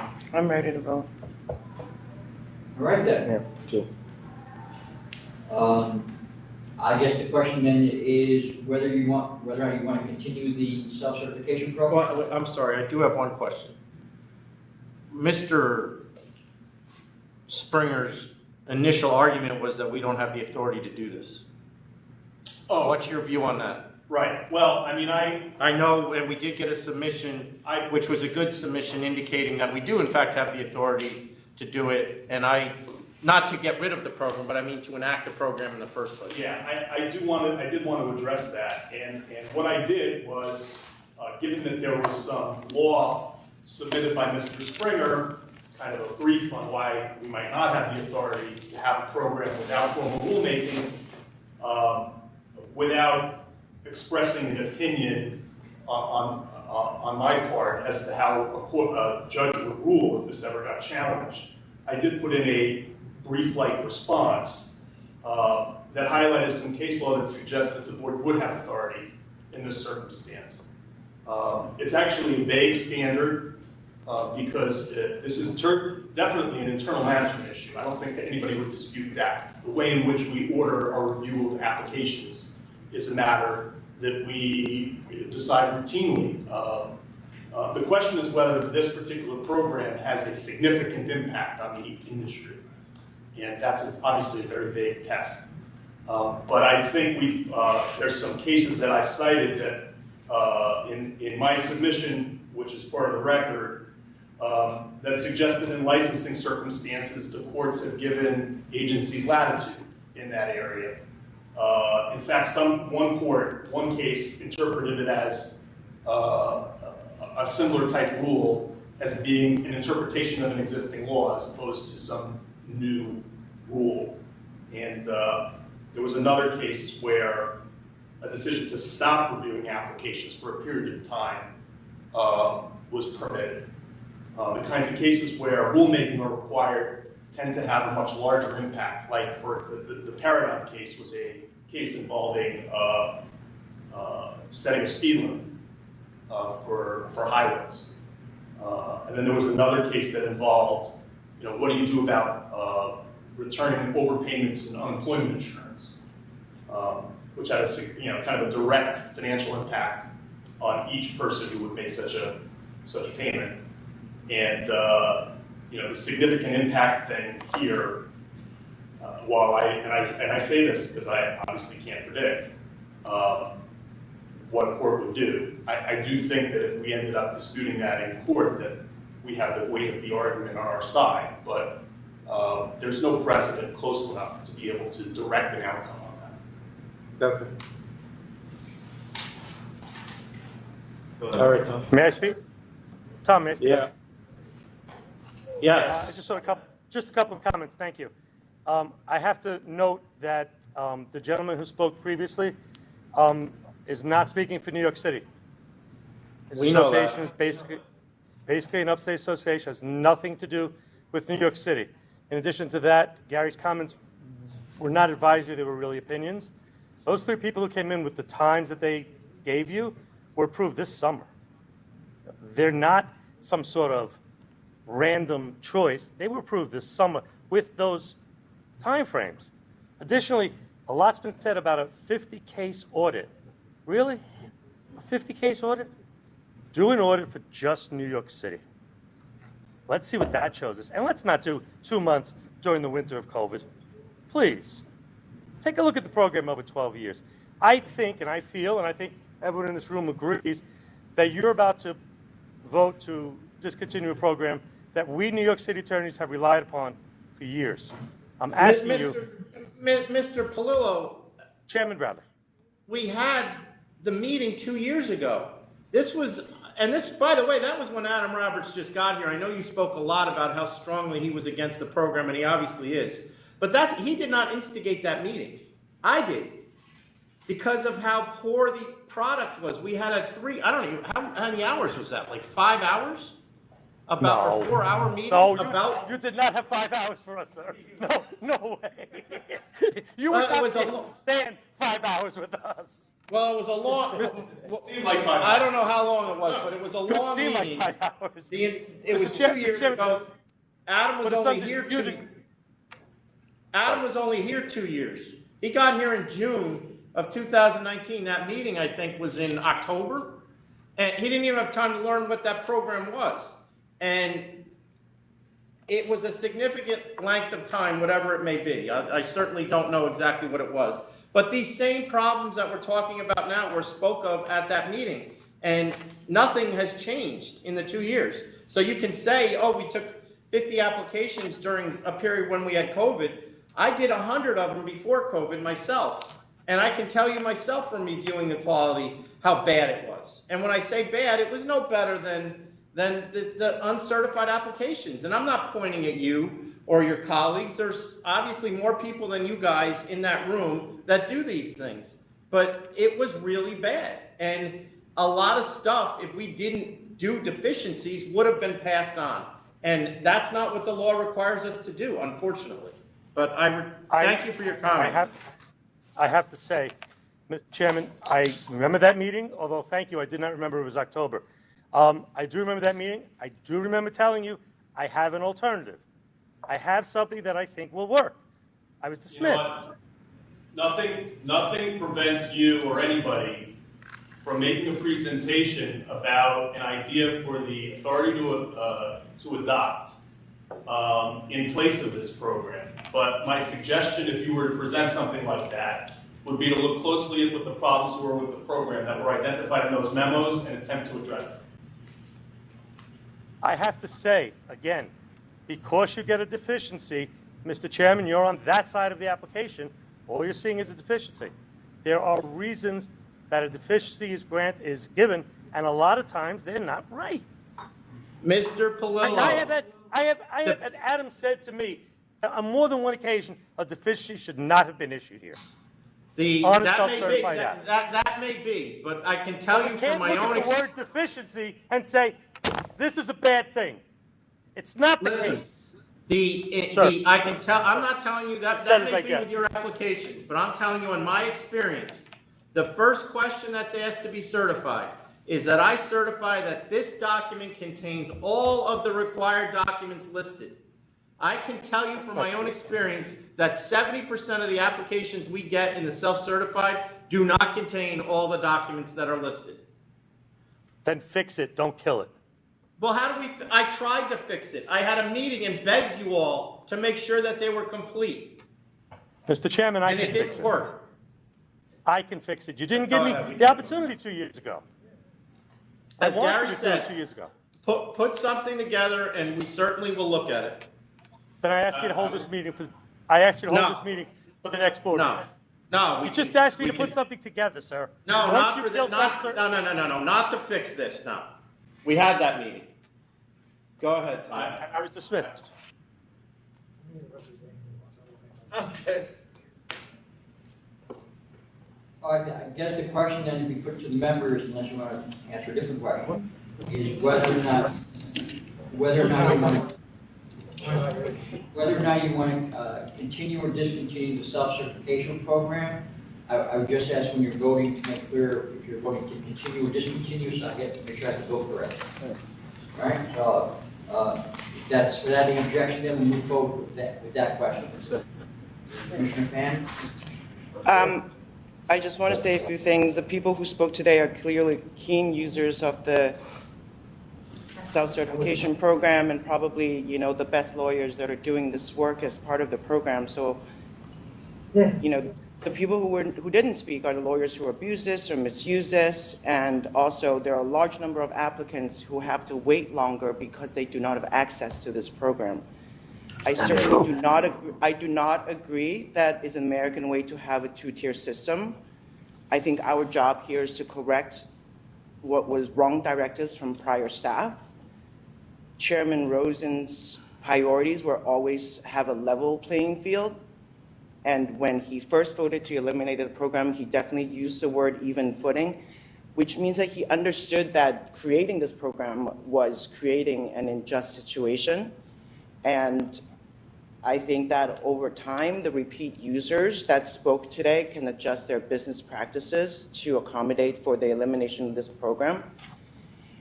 And like Scott said, the problem really is a delay in licensing, and I believe that the new administration is completely aware of the crisis that we have in licensing and that there needs to be a solution, but that I do not think that keeping this program is the answer.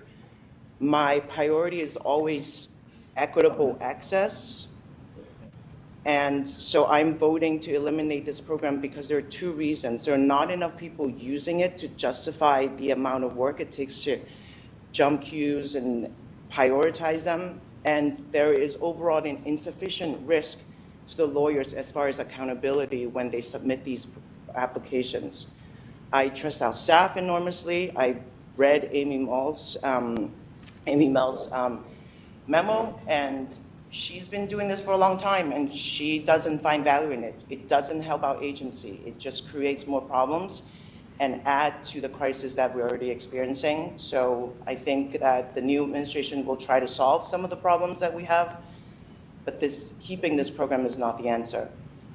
And I will vote to sunset this, as Mr. Bookman had suggested, for a 60-day sunset. I will say that the last day to file a self-cert application would be January 10th, 2022.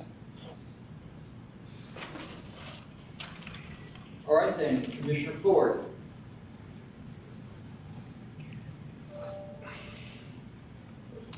I feel a lot along the lines of Commissioner Fan. Young Mr. Bookman's recommendations kind of struck a chord with me as well, as did the testimonies of the licensees down there, who I think are the ones who we are all actually here to serve. And I'm sympathetic to New York City.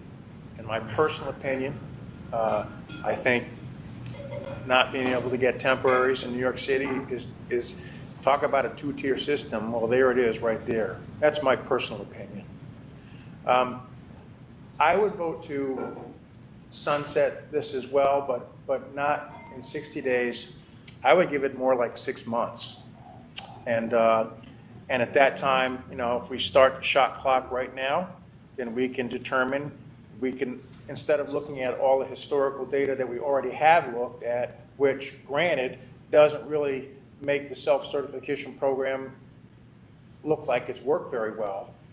But that would at least give us a 6-month shot clock that we can then do a review from this day forward until then to maybe make another decision at that point or another evaluation. But I'm for discontinuing it as well, but 6 months from now. Chairman Bradley. I think it's obvious, not just from this meeting, but from the previous meeting, that I had major concerns over this program. I understand why it was instituted in the first place. I had concerns about it in the first place because what it means and what it initially meant, and with all due respect to Mr. Polillo, but the way that this was practiced when it started here was that these self-certified applications came in and were assumed to be correct. Our licensing people, examiners, were told to review 3 documents: the diagram, the method of operation, and the lease. And that's it. Not the lease, Not the the- establishment, Establishment questionnaire, no, not the establishment question. Yeah, the establishment questionnaire. Not the lease, no financial The records. establishment questionnaire, the diagram, and the method of operation. They were going under the assumption that all of the other documents that were put in the application, because they were certified, were in fact correct and accurate. There were not to be deficiencies in those documents. Over time, what became very obvious was that there were major deficiencies in those documents, which required further examination by our examiners, because as an agency, we are statutorily required to examine certain documents, and we were putting that obligation on the attorneys and trusting the certification, which became obvious over time that that certification could not be trusted in many of the attorneys.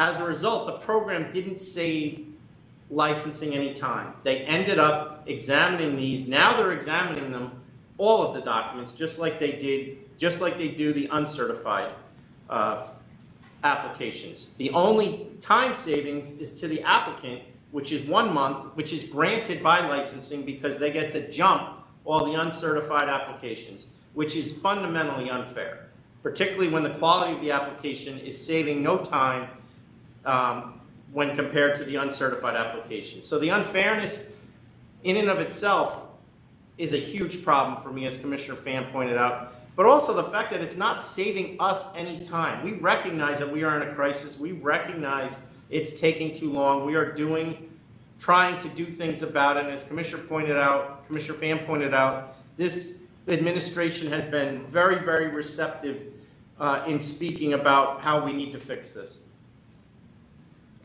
So I don't think there's any choice but to eliminate the program due to the unfairness and due to the fact that it just is not useful to the agency.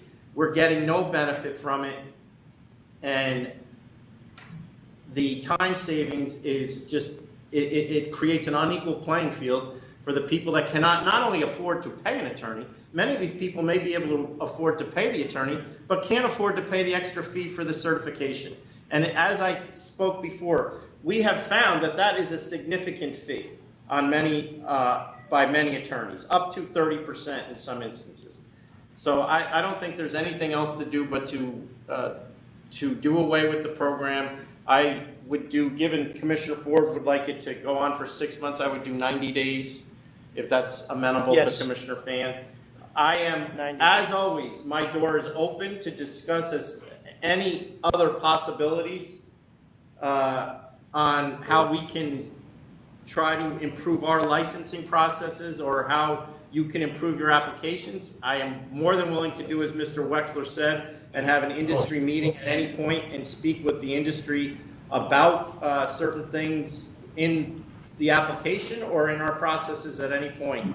And perhaps I will have my staff put one of those together in the next several weeks so that we can try to get together and discuss what we can try to do, particularly during the next legislative session, or just internally. There may be things we can do internally to try to eliminate some of the time that we do take on reviewing certain things. So I am willing to do that. And 90 days would put us to February 8th, 2022. That's Commissioner Fan, Chairman Bradley, February 8th. 2022. The last date to accept. Last day to file, yes. Last date to file. Commissioner Ford, are you staying with your 6 months? Stick with my 6 months. Okay. Yep.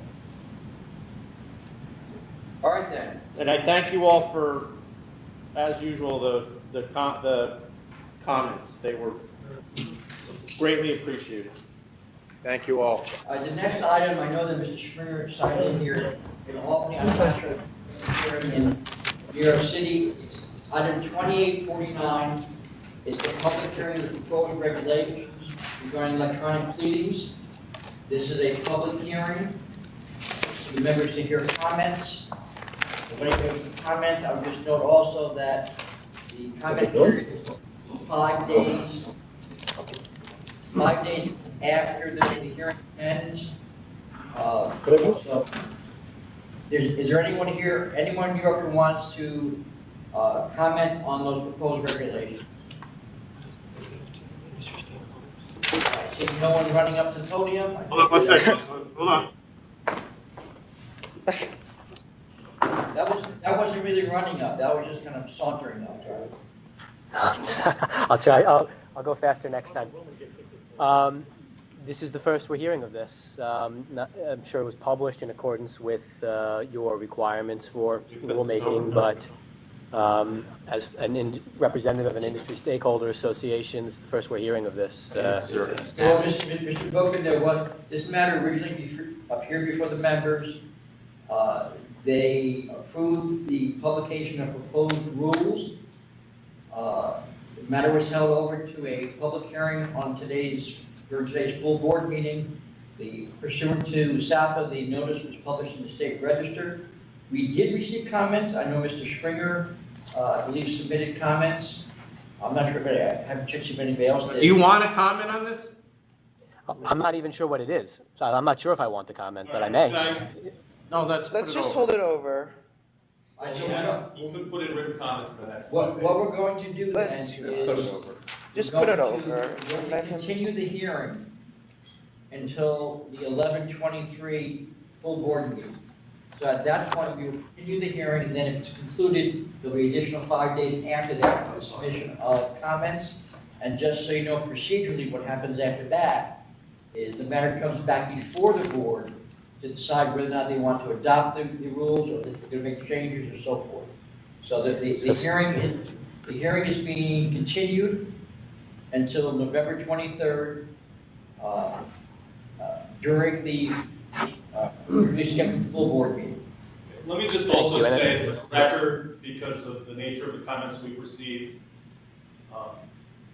the rules that are proposed are essentially to allow for email services of pleadings in disciplinary cases, which is being done in connection with a change in the technology that the agency is adopting.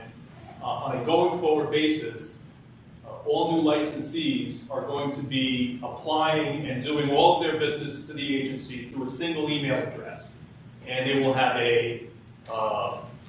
I can't remember what the term is, but there will be a site that they can see everything that's going on for their application. And in connection with that email opt-in, which will be for all new licensees, and then at the time of each renewal, they will be opting into this electronic service of pleadings in much the way that the state courts operate with the electronic service of pleadings.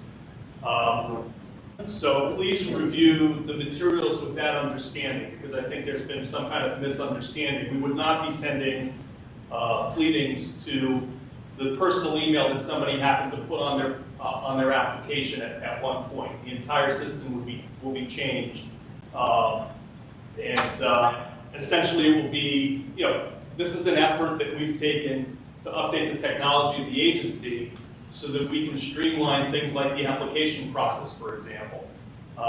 And this would be an ancillary way of dealing with disciplinary proceedings as well.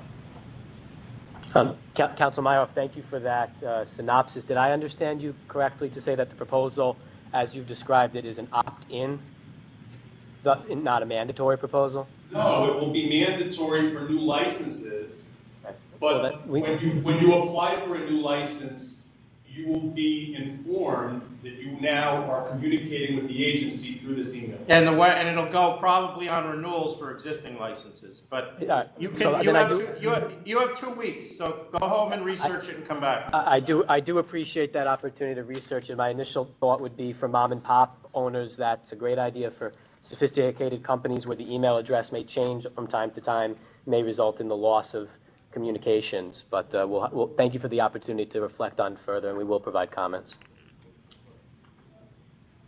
Thank you. Thank you. All right, then, the next item I have in New York City is 2916, the Park NYC Retail Company, LLC.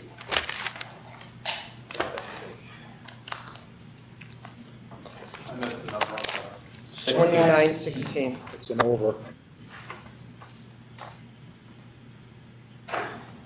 Good afternoon, Joseph Levy, on behalf of Depart NYC Retail Company LLC. I have here with me my client, sole owner, David Bruno. It's an application for a retail wine and spirits store inside of Moynihan Train Hall. It was held over from the last meeting. Commissioner Fan had requested that we clean up a couple things, update some things in the personal questionnaire, provide some further explanation. I believe we've done that. We're here for any questions that you might have. Mr. Levy, let me just clarify something. Who's your lease actually with? You said that you were selected by Fornardo, but the person who's receiving the rent is the Port Authority? No, it's not the Port Authority. It's Who is it? I have the lease with me here. There are a number of layers to it. So just give me 1 second. Ultimately, Vornado is the developer who's involved in the process. Is it the MTA? Yes. The first page of the lease, I'm just pulling it up right now, details the breakdown of the landlord. So it's the New York State Urban Development Corporation, Empire State Development Corporation has the deed to the property. Here, I'll just go to the last page. Who do you pay rent to? Vornado. The Vornado entity that is the tenant. You, There you Sort of the developer, so they lease the whole but then how is it the 15%? Yeah, there's a whole. Actually, a private. I'm going to stop you there. Farley Building Master Tenant.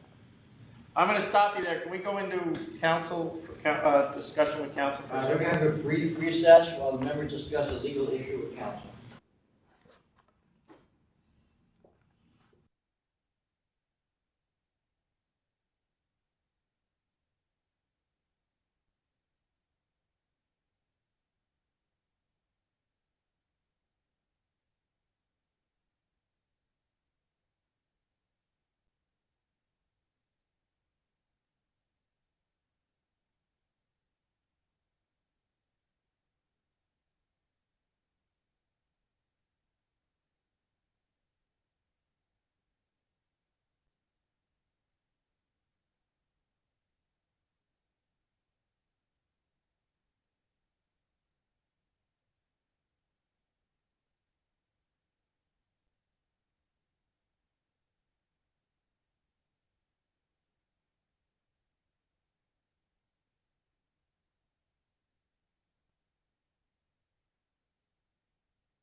All right, we're back on the meeting after a brief conference with council, then a brief recess. Okay, go ahead, Mr. Levy, I'm sorry. We weren't, our Commissioner Fan and I weren't aware of the supplemental indicating the lease was now 10%. Oh, did you see the other items in the supplemental? Yes. Have you actually signed a new lease to reflect the 10%? No, but as per my submission, we would request that be conditional, and we could turn that around pretty quickly, but it was just something that came up very recently and is currently with the lawyers going back and forth. Okay, great. I'm We're glad happy you to caught stipulate that to that. issue. I'm Yeah. glad you have a sufficient answer for that issue. I don't have much else. You guys have anything? No, I don't. I'm good. I'm gonna vote to approve with the condition of the 10% agreement. Thank you. Commissioner Ford, Same here. Chairman Bradley. Same as, I vote to approve with, under the same conditions. Thank you all, and I'm happy that yet never came to fruition for Commissioner Fan. See you all in Moynihan Train Hall soon. Thank you. Good luck. Thank you. Good luck. Item is 2883, MAQ1 Liquor LLC.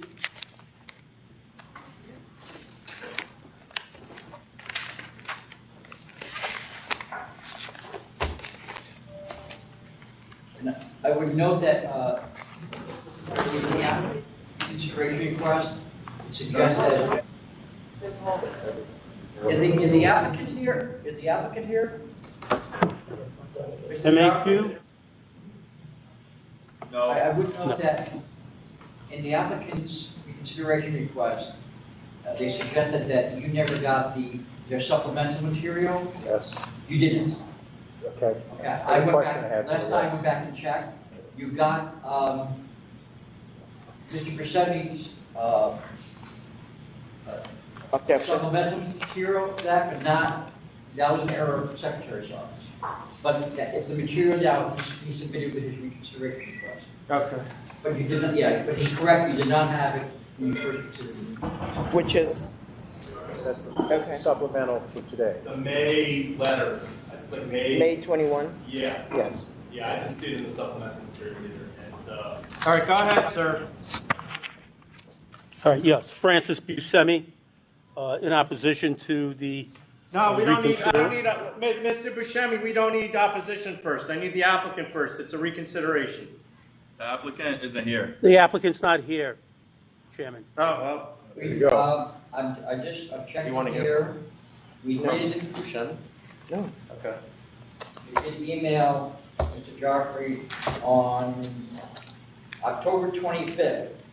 This matter will be on today's calendar. All right, he wants a reconsideration. He's indicated that we failed to consider a letter that he sent us regarding new residential buildings in the area since 2020. He is correct, apparently, that Secretary's office didn't give us that letter. We now have all reviewed it, and he's asking us to reconsider our decision, our previous decision to deny this license. So I don't know, we can vote on reconsideration. I'd just like to make one more statement on the record, just to clarify. The submission makes two arguments. One, that there will be an increase in the population based on 4 residential properties in the area, 2 that have not yet been completed, and 2 others. The assertion that those buildings, the 2 buildings at least, are completed is unsupported by any evidence, nor is there any statement as to whether that's a net gain or loss in the number of units in the area. I don't know what was in those locations beforehand. The uniqueness argument that he made was that they would be operating with a 70-to-30 ratio of wine to liquor, which might be different from the neighboring businesses. Those are the arguments that were made in support of reconsideration. Okay. All right, then, on the issue, the question of reconsideration, Commissioner Fan. Because it seems like we were missing one letter, I would vote yes on reconsideration, just for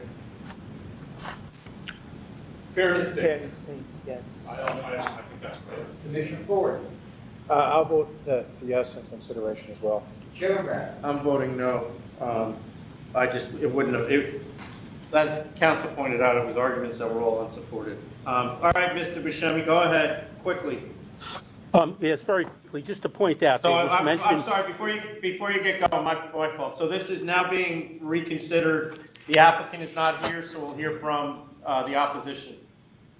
Okay, and I have 5 with me today is from Cut Price Liquors, Mr. Saran, from L&Z Liquors, Ms. Zhang, from Yonkers Wine and Liquors, Ms. Yu, from Elm Liquor, Ms. Grika, and from Y&Y, Ms. Chen. I'll just directly address the arguments that were made. First, I want to point out the applicant points to Avalon, and that's the largest or one of the largest developments that he points to. However, Avalon started selling. That was phased in over a number of years, and Avalon started selling or renting units back in 2018. So it's nothing that new. Yes, in 2020, I think they finished construction of the last phase, but all prior phases were done and were being rented out from 2018, starting in 2018. With regard to his product, he indicates that he is going to sell. He doesn't even say that he'll have displayed inventory. He said his sales will be 70% wine, 30% liquor. He doesn't indicate any kind of special wines or different wines that may be carried by this store. And I think it's kind of difficult to judge that you're actually going to have sales of 70% wine to try to distinguish yourself without getting more specific into the types of wine that you're actually going to display. Within a 1 mile radius, you have a Rodriguez Wine and Liquor at 156 South Broadway, which you just licensed in May 21st of 2021. That licensee is 1 mile from the applicant's business, the applicant's store. So within a 1 mile radius, you now have, including Rodriguez, I believe 12 stores, liquor stores, and within a 2 mile radius, 17. When you look at the zip code data for this zip code, the applicant is in zip code 10701. Between 2000 and 2010, you have a decrease, and the zip code data that we gave you shows that there's a further decrease through 2029. Also, the demo data that I gave you, demo report, shows between 2000 and 2010, there was negative growth. It picked up some of that between 2010 and 2019. Between 2010 and 2019, there was a total growth within one and a half mile radius of 3,300 people, I think it comes to. And there's very, very small growth projected between 2019 and 2024, like a 0.5% growth to 1% growth, depending on how far out you go. We gave you inventory or displayed inventory lists of items that the existing stores carry. We believe that these existing stores adequately serve the public.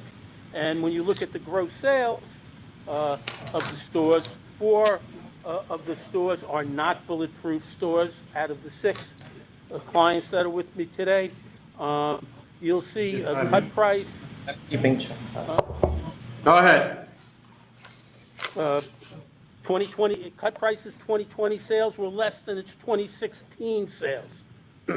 Y&Y Liquor Store, that's it's a marginal store. It's in 2020 doing sales of $375,000.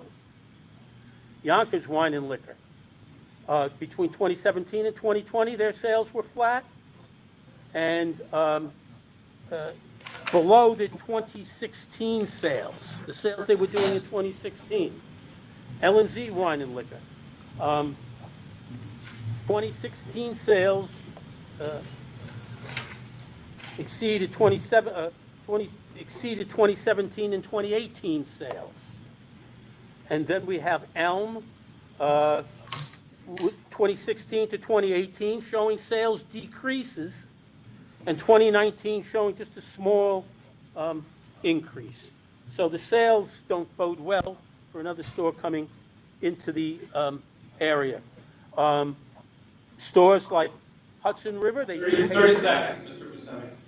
They do tastings. Cut Price does tastings, and L&Z does tastings. Elm does tastings. So these stores are, they have a method of operation that lends itself to the public adequately, and they're supplying the demand that the public is asking for. All right, thank you. Thank you. All right, You're going to vote then on the application itself? Yes. Commissioner Family? I find it convincing with Mr. Buscemi's submission that the population in the zip code is actually going down in the past 10 years and that there is no real proof here that there is increased demand for alcohol. I do not find public convenience an advantage in establishing a new store, and therefore I vote to deny. Commissioner Ford? I vote to deny for the same reasons. Chairman Bradley? I vote to deny for the same reasons. Right then, Have next a good day. 2850, Apollos of New York City, Inc. Thomas Berg from the Law Office of Stacy L. Wise. With me is the Number again, I'm licensee. sorry. 2850. Sorry. Sorry about that. Go ahead. We'd like to offer cancel and bond. Sure. Cancel and bond. It was a default. Pardon, Tom? You defaulted at hearing. Yeah. Yes, there was defaulted at hearing, yes. Right, so you don't get to offer anything. But you're getting cancel and bond, so we're all on the same We're on page. the same page, yes. Thank you very much. Thank you. Thank you. Next time, 2864. SUMNIMA Kitchen, Inc.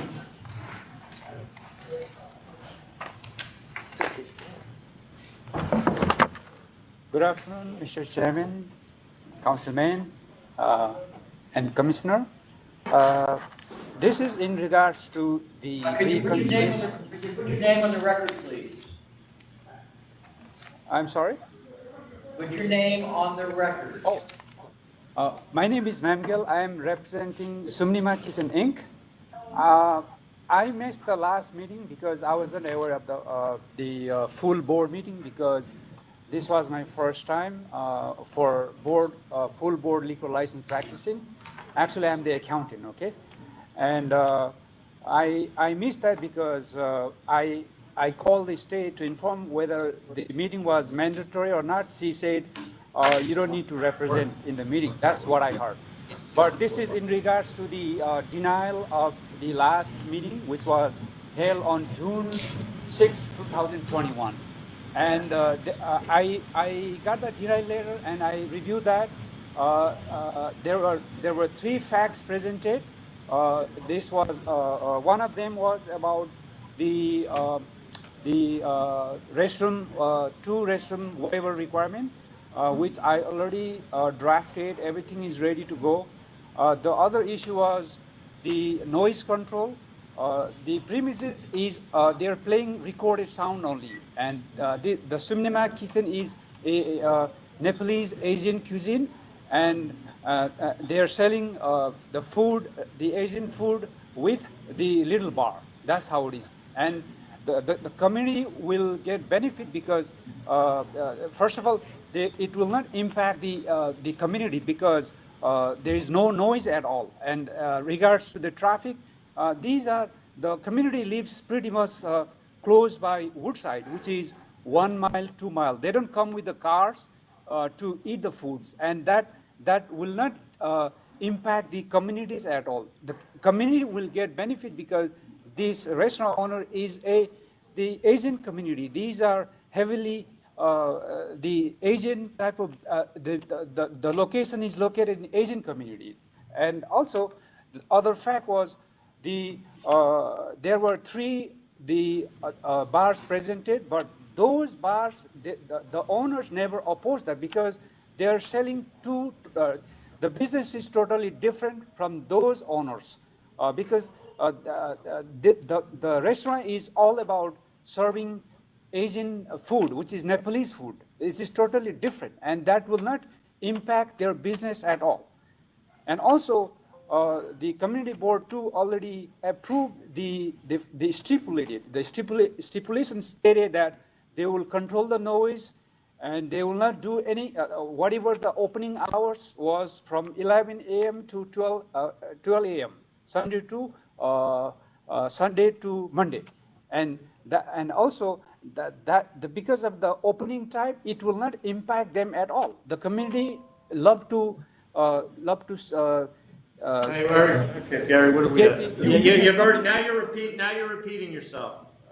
I mean, so it will not impact them at all. What time That's how it is. are you closing? 12 a.m. 12 It's the a.m. community board steps for 12 a.m. I know. Yeah, and I also. Hold on. Is it recorded music only, sir? Yes, ma'am. It is only recorded music. There is no live music at all. Okay. And also, the owners is suffering because it's a pandemic. Sir. Okay, I'll vote yes to reconsider. All right. Commissioner Fan, I forwarded the reconsideration. I wasn't here that day, but I vote yes on reconsideration. Chairman Bradley on reconsideration. Yes, and I think we're going to vote right away on the license too. All right. On the license application then. Yes, I will vote to issue the license 12 a.m. across the board, recorded music only.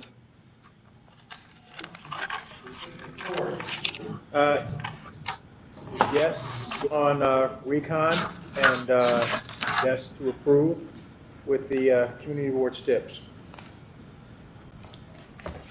Thank you so much. Hold on. I haven't voted and I have something to say. 12 a.m. and the recording's back on. Yes.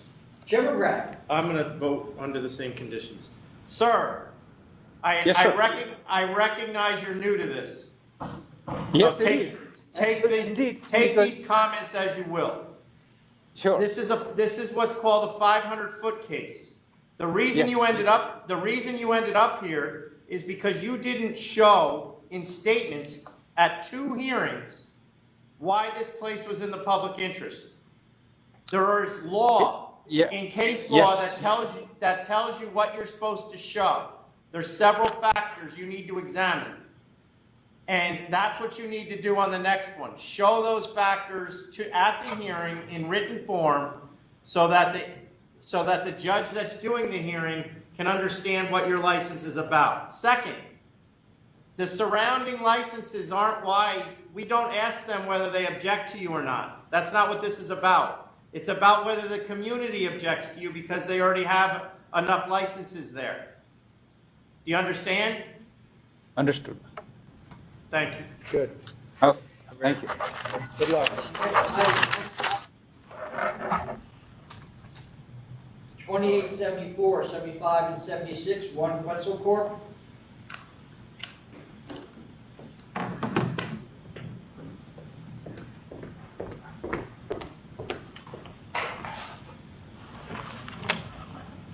Good afternoon, Chairman Bradley, Commissioners. Oh, Arhelio sorry, can we Rodriguez just go here. back to that one? I'm sorry, Tom. They wanted a bathroom waiver. Well, you approved it. I always assume when you approved it, you were approving that as part of the. That's fine. Yes, yes. All right, go ahead. Okay. Arhelio Rodriguez here for one QUETZAL. This is a conditional no contest offer for $30,000. I submitted a letter explaining that the licensee has corrected many of the violations. They've had food on the premises since the charges and will continue to have food. They put up signs on the doors saying no alcohol beyond this point, and security and management were reprimanded and instructed that they're not to allow anyone to walk out with alcohol. And we respectfully ask that the board accept our offer of $30,000. Do you know how much your client has paid in fines since he opened in 2018? How much? Yes, a total of somewhere between, there was one large case of $30,000, and then the total amounts to about 35, in between 35 to 40,000, I believe. It's 37. 37,000. Do you know how many times during that period of time he got violated for having maximum occupancy, beyond maximum occupancy? I wouldn't know off the top of my head, but I recognize that there are some repeat violations, yes. So what? I mean, you telling me he fixed it, maximum occupancy, there's nothing to fix. right? What are you gonna fix there? It's not like fixing a fire extinguisher. It means that All I can- somebody's keeping the door open and saying, come on in until we can't move. All I can say is that security guard has been reprimanded, and they've added 2 security guards, and they have tighter controls on these things. Well, what about the security guard in 2018 and 2019? Were they reprimanded then? I wouldn't be able to speak on that. Hey, I Gary, assume you have so. anything on them since February of 2020? You see anything on, any charges pending for them? Yeah, well, give me 1 second. And while he's doing that, I'm probably gonna take the money, but I don't believe that that they're not gonna end up back here. So, and at that time, that will be a waste of $30,000. We have nothing else in the pipeline for this place other than these 3 charges, but we also don't know whether they've been open during the pandemic. Okay. I'm with the chairman. I'm going to accept only because this has been a while, but otherwise I'd definitely be at, canceling bond. Well, you didn't ask us if we're voting yet. I'm sorry, I jumped in. Yeah, that's all right. Go ahead. Yeah, But this is the last chance for gas. I'm saying that on the record so you can tell your client. yep, I'll accept this I'll one. accept. Commissioner Ford? I'll accept. Next items, 2846 and 2847, VERDE Sports Bar Corp.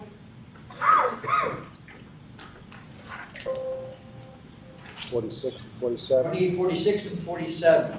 I'm sorry, was that GATO VERDE? Yeah.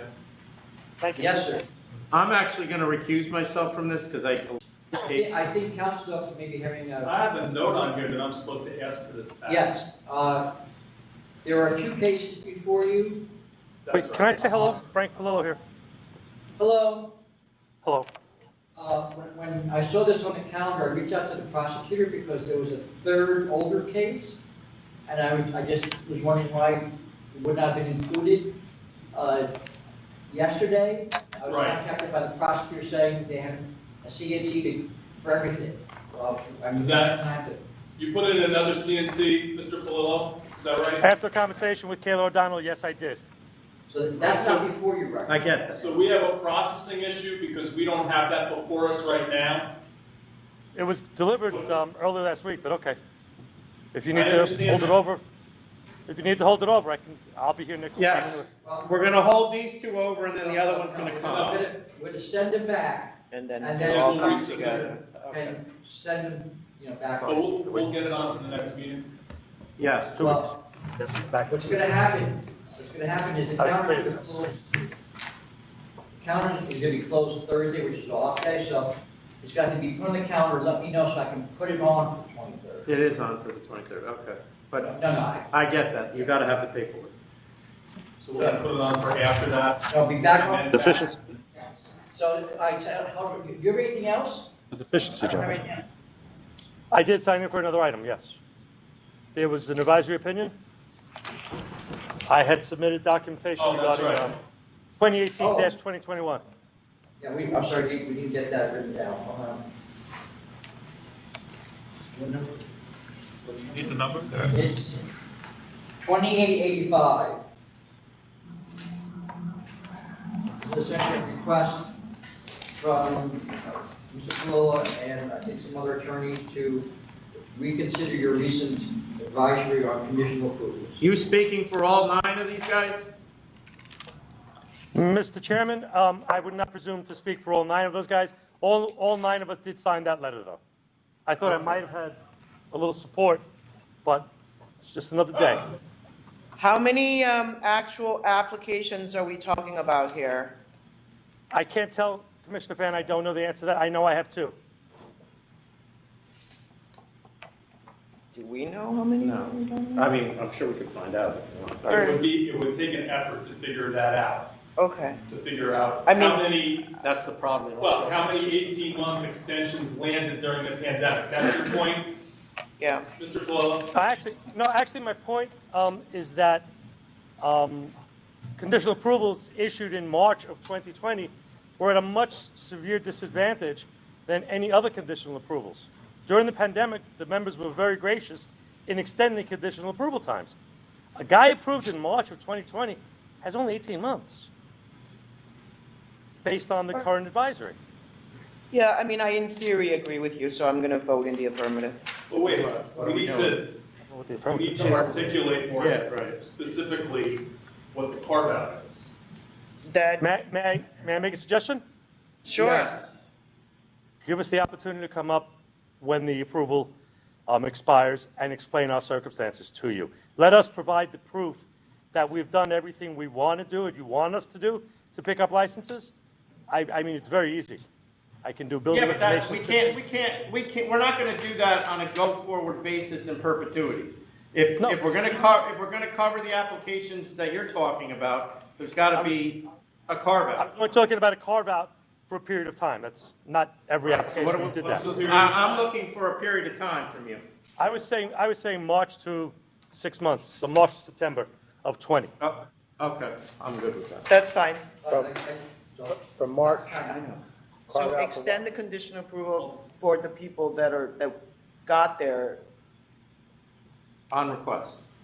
If they got their conditional approval between March 2020 and what did you say? September. 6 months, September. 6 months is fair. And they can get an extra 6 months. Yes. No, we come to the members with our concerns.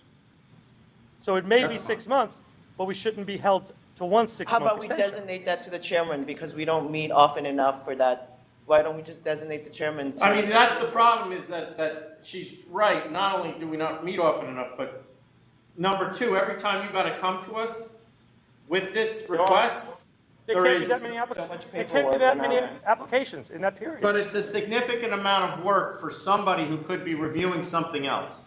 I mean, if you want to put the request in, then put it into me. And I think if I go beyond 6 months, then we have to come here.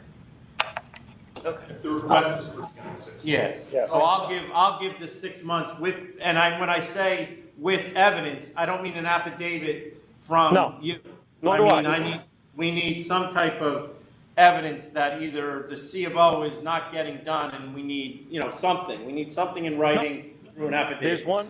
There's one that I can document supply chain problems. I can document inspection problems. There's a ton of things that have gone on because of the pandemic that we can't do. Got it already. The question is how we articulate. Okay, so you're going to allow applications that were approved between March 2020 and September 2020 to get an additional 6 months extension to their conditional approval upon request of the chairman. Yes. But then you tossed in something about Meaning you're giving them more time. No, I'm not giving them more time. I'm saying if they request more time, that's going to have to go to the board. So- Meaning they're going to get the 6 months.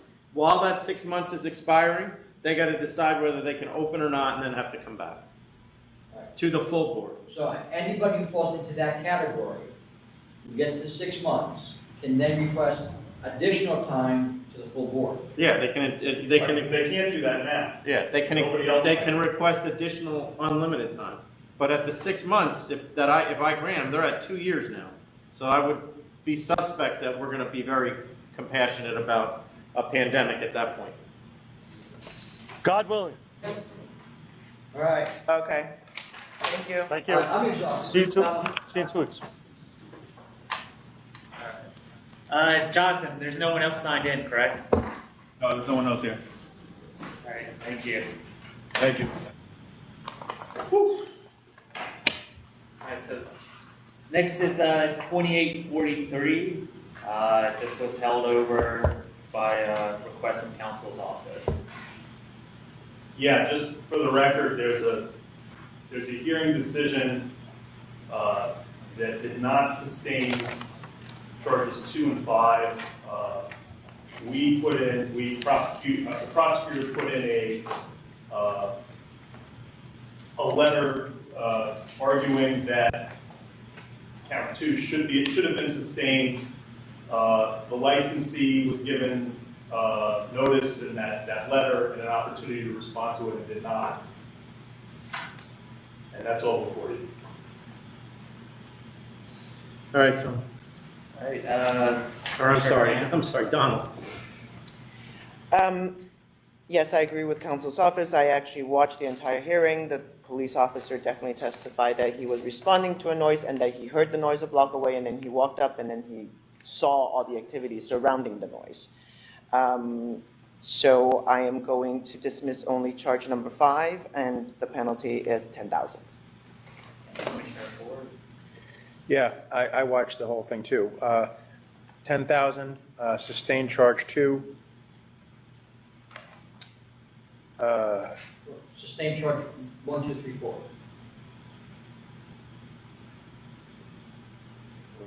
Right, the ALJ already went in favor of the other charges, so we Okay. just need to formalize that too.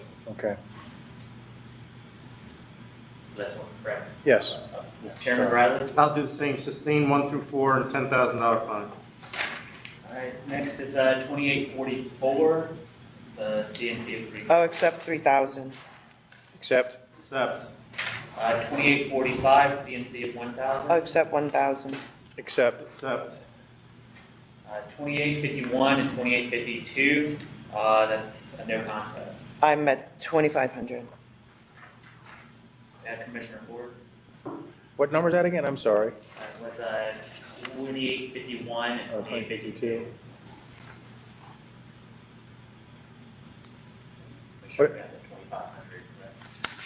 Do we need a delegation change for that to be able to trade off to who's running this? No, I think Tom threw his hand up. Closer. Yeah. The Fireman of the year. The arm gave out, I couldn't make it through to the ninth inning. 2,500. 2,500. 2853, it's a CNC of 2,000. 2,000. 2,000 accept. 2,000. 2854, that's an offer of cancel bond. Cancel and bond. Accept. Cancel and bond. 2855 and 2856, that's an offer of cancellation and bond. Cancel and bond. Accept. Cancel and bond. 2857, offer of 5,500. I'm going to counter at 8,000. And Commissioner Ford? 2857.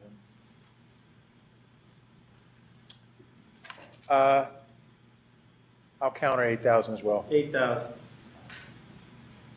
And next is 2858, that's an offer of 3,000. I'm going to counter at 5,000.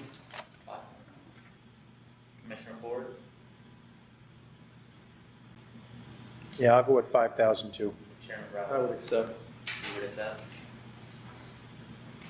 All right, 2859 and 2860, that's a non-guilty. I'm at 4,000. Oh, Well, all yes. charges sustained. Yeah, we asked for 5,000 pre-hearing. Oh, that's, okay. I'm at 5,500. For 59 and 60? 59 and 60, yes. Yes, 2 proceedings, 4 charges. Okay, 5,000. 5,500. Oh, 5,500. Is that what you said, Commissioner Yeah. Dan? 5,500. And Chairman Brown?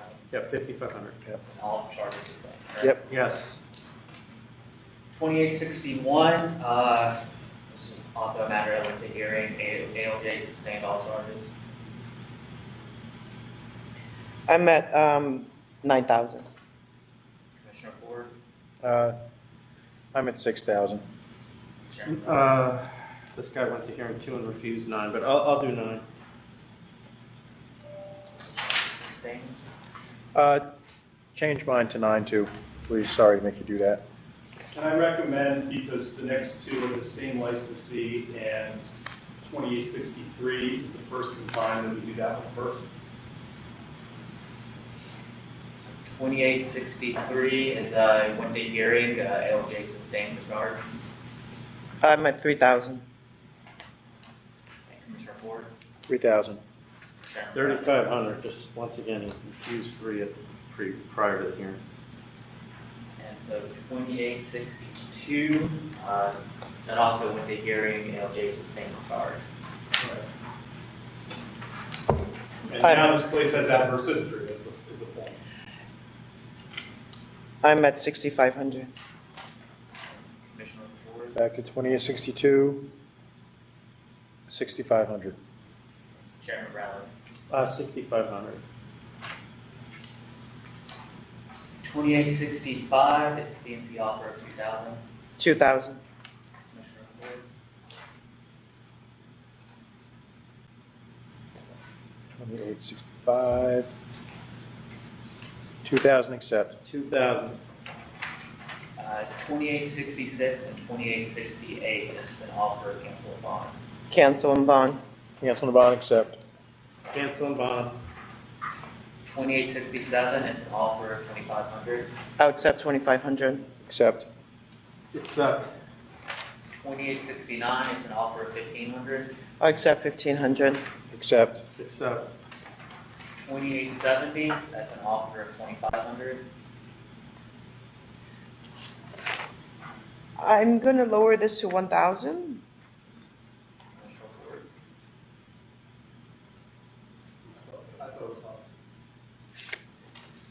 Yeah, I'll do 1,000. 1,000. 2871, it's a no contest default. Did this get renewed? No renewal. No renewal. 1,500. Commissioner Ford. It's expired, right? Didn't renew. I was a cancel and bond. Well, I highly doubt they're gonna hit a 1,500, but yeah, you could do it either way. I'll do the 1,500 and see what we get. Commissioner Ford. 1,500. 2872, it's a CNC of 6,000. This is more than 5 years in between the two, so I'm going to do 3,500. Commissioner Ford. 3,500. Chairman Morales. Yeah, I'm not sure why this wasn't bumped off. Yeah. Yeah. I missed So that. what'd you say, 3,500? Yeah. 2873 is an offer of 1,500. 1,500. Accept. Accept. 2877 is an offer of $750.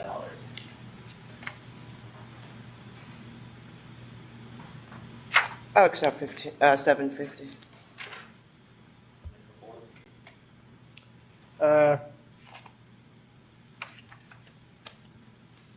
I'm at counter. It's at 1,000. I'll accept 750. 2878, that's an offer of 1,500.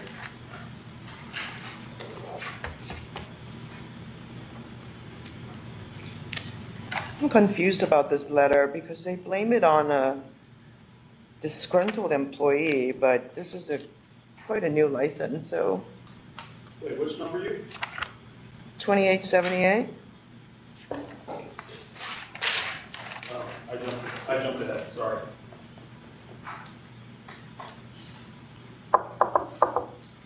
It's 2 since opening a year ago.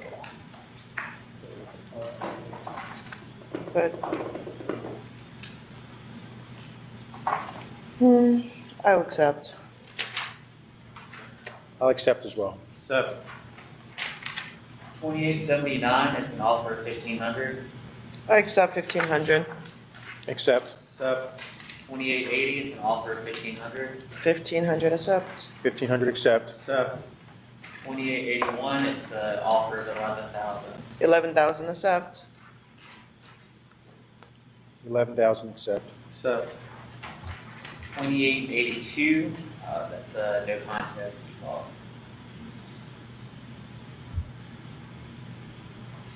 Did they renew? Did they I don't renew? have the record that they renewed. You do not have a record that they renewed. I'm at 1,500. 1,500 then. 1,500. 2886, it's an offer of $750. I'll accept 750. Accept. Accept. 2887, it's a no contest. I'll accept. I'm at 10,000.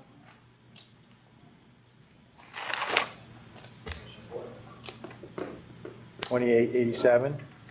I wish they were here. Well, I mean, they've been 28.87. around for 10 years. Something changed, right? Yeah, right. Something changed. Maybe they got a bad neighbor or a 81 bad manager. 81 incidents in 1 year. It could be one neighbor then. All right, go ahead. What did you say, Commissioner Fan? 10,000. 10,000. I'm going to do 10,000 as well. 10,000. 2880, 28 and 2889, it's an offer of 5,000. I'm not sure why this offer is so low. Yeah, the number quoted was a mistake, and it should have been higher because it's a first and a second offense. Right, okay, I'm at 9,000. Counter at 9,000. I'm at 6,000. I'm at counter at 9,000. 2890 and 91, it's an offer of cancellation bond. Cancel and bond. Cancel and bond, accept. Cancel and bond. 2892, it's an offer of 1,500. I'll accept 1,500. I was gonna go 2892, correct? 2892. Yeah, I was gonna do 500, 34 years, no history. 500. 500. Alright, 2893, that's an offer of cancellation of bond. Cancel and bond. Accept. Accept. 2894, that's an offer of 20,000.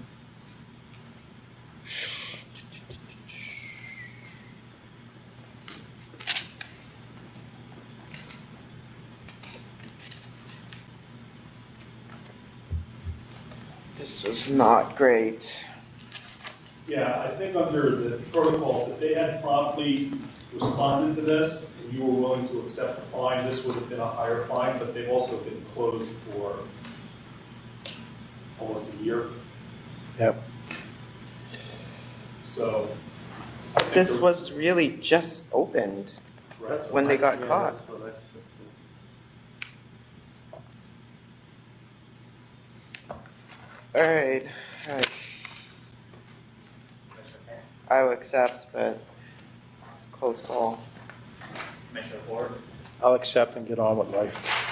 I'll accept. 2895 and 96 is an offer of 3,000.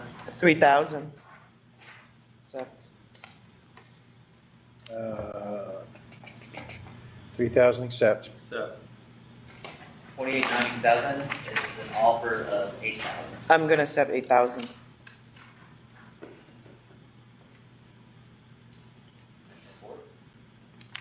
Unlicensed store.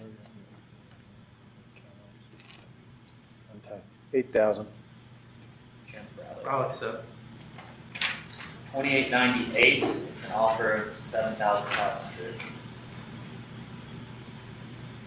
This actually makes me very uncomfortable. This is a gun found at a liquor store that was used to threaten patrons.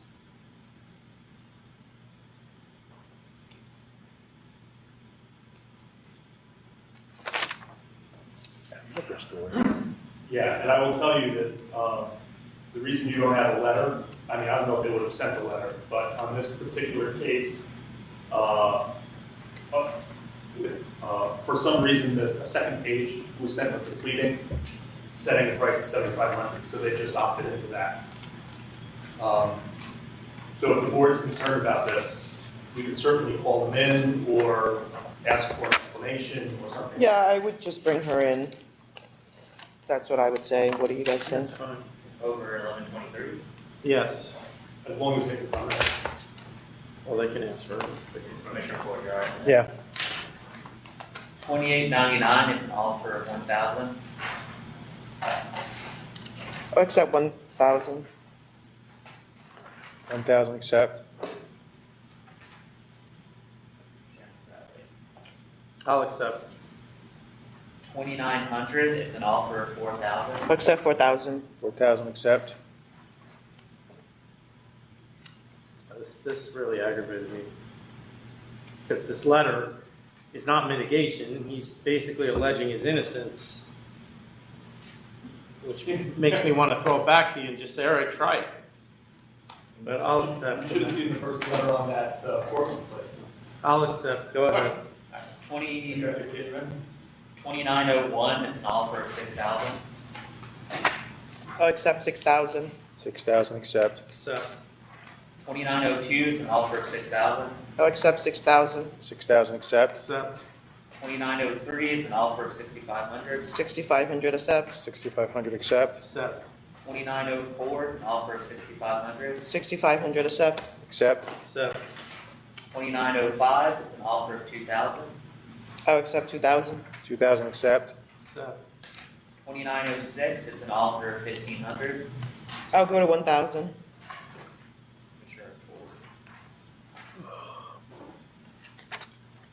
I'm an accept. Chairman Bradley. Accept. Oh, I'm sorry, what'd you do, 1,000? I'll do 1,000.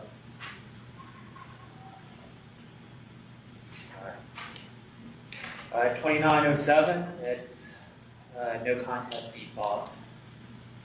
6,500. Commissioner Ford. 6,500. 6,500. 2908, it's a no contest default. Wait, 08? 2908. Oh, 6,500. Same here, 6,500. 6,500. 2909, it's an offer of 4,500. I'll accept 4,500. Accept, 4,500. Accept.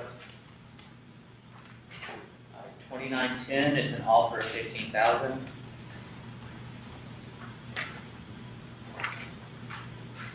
I'll accept, but let's not have another time, because then they'll be wasting 15,000. 15,000 accept. Accept. 2911, that's an offer of 1,500. 1,500 accept. 1,500 accept. Accept. 2912, it's an offer of 1,500. 1,500 accept. 1,500 accept. Accept. 2913, it's an offer of 1,500.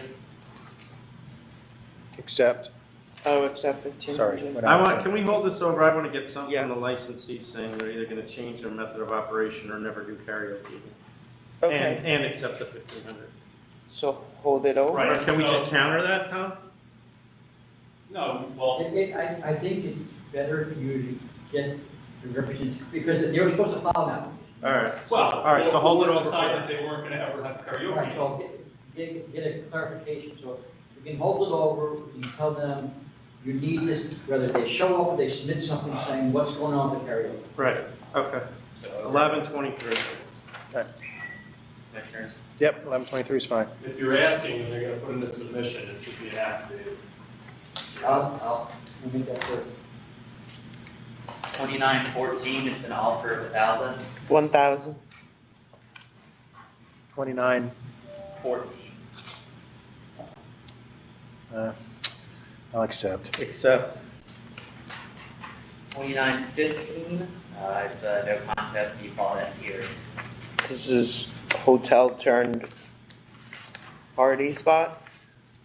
I'm at cancel and bond. Cancel and bond. Cancel and bond. And the last one is 2916A, 2916B. The proposed change to delegation with respect to supervision of licensing bureau. And I vote in the affirmative. Thank you. Same here.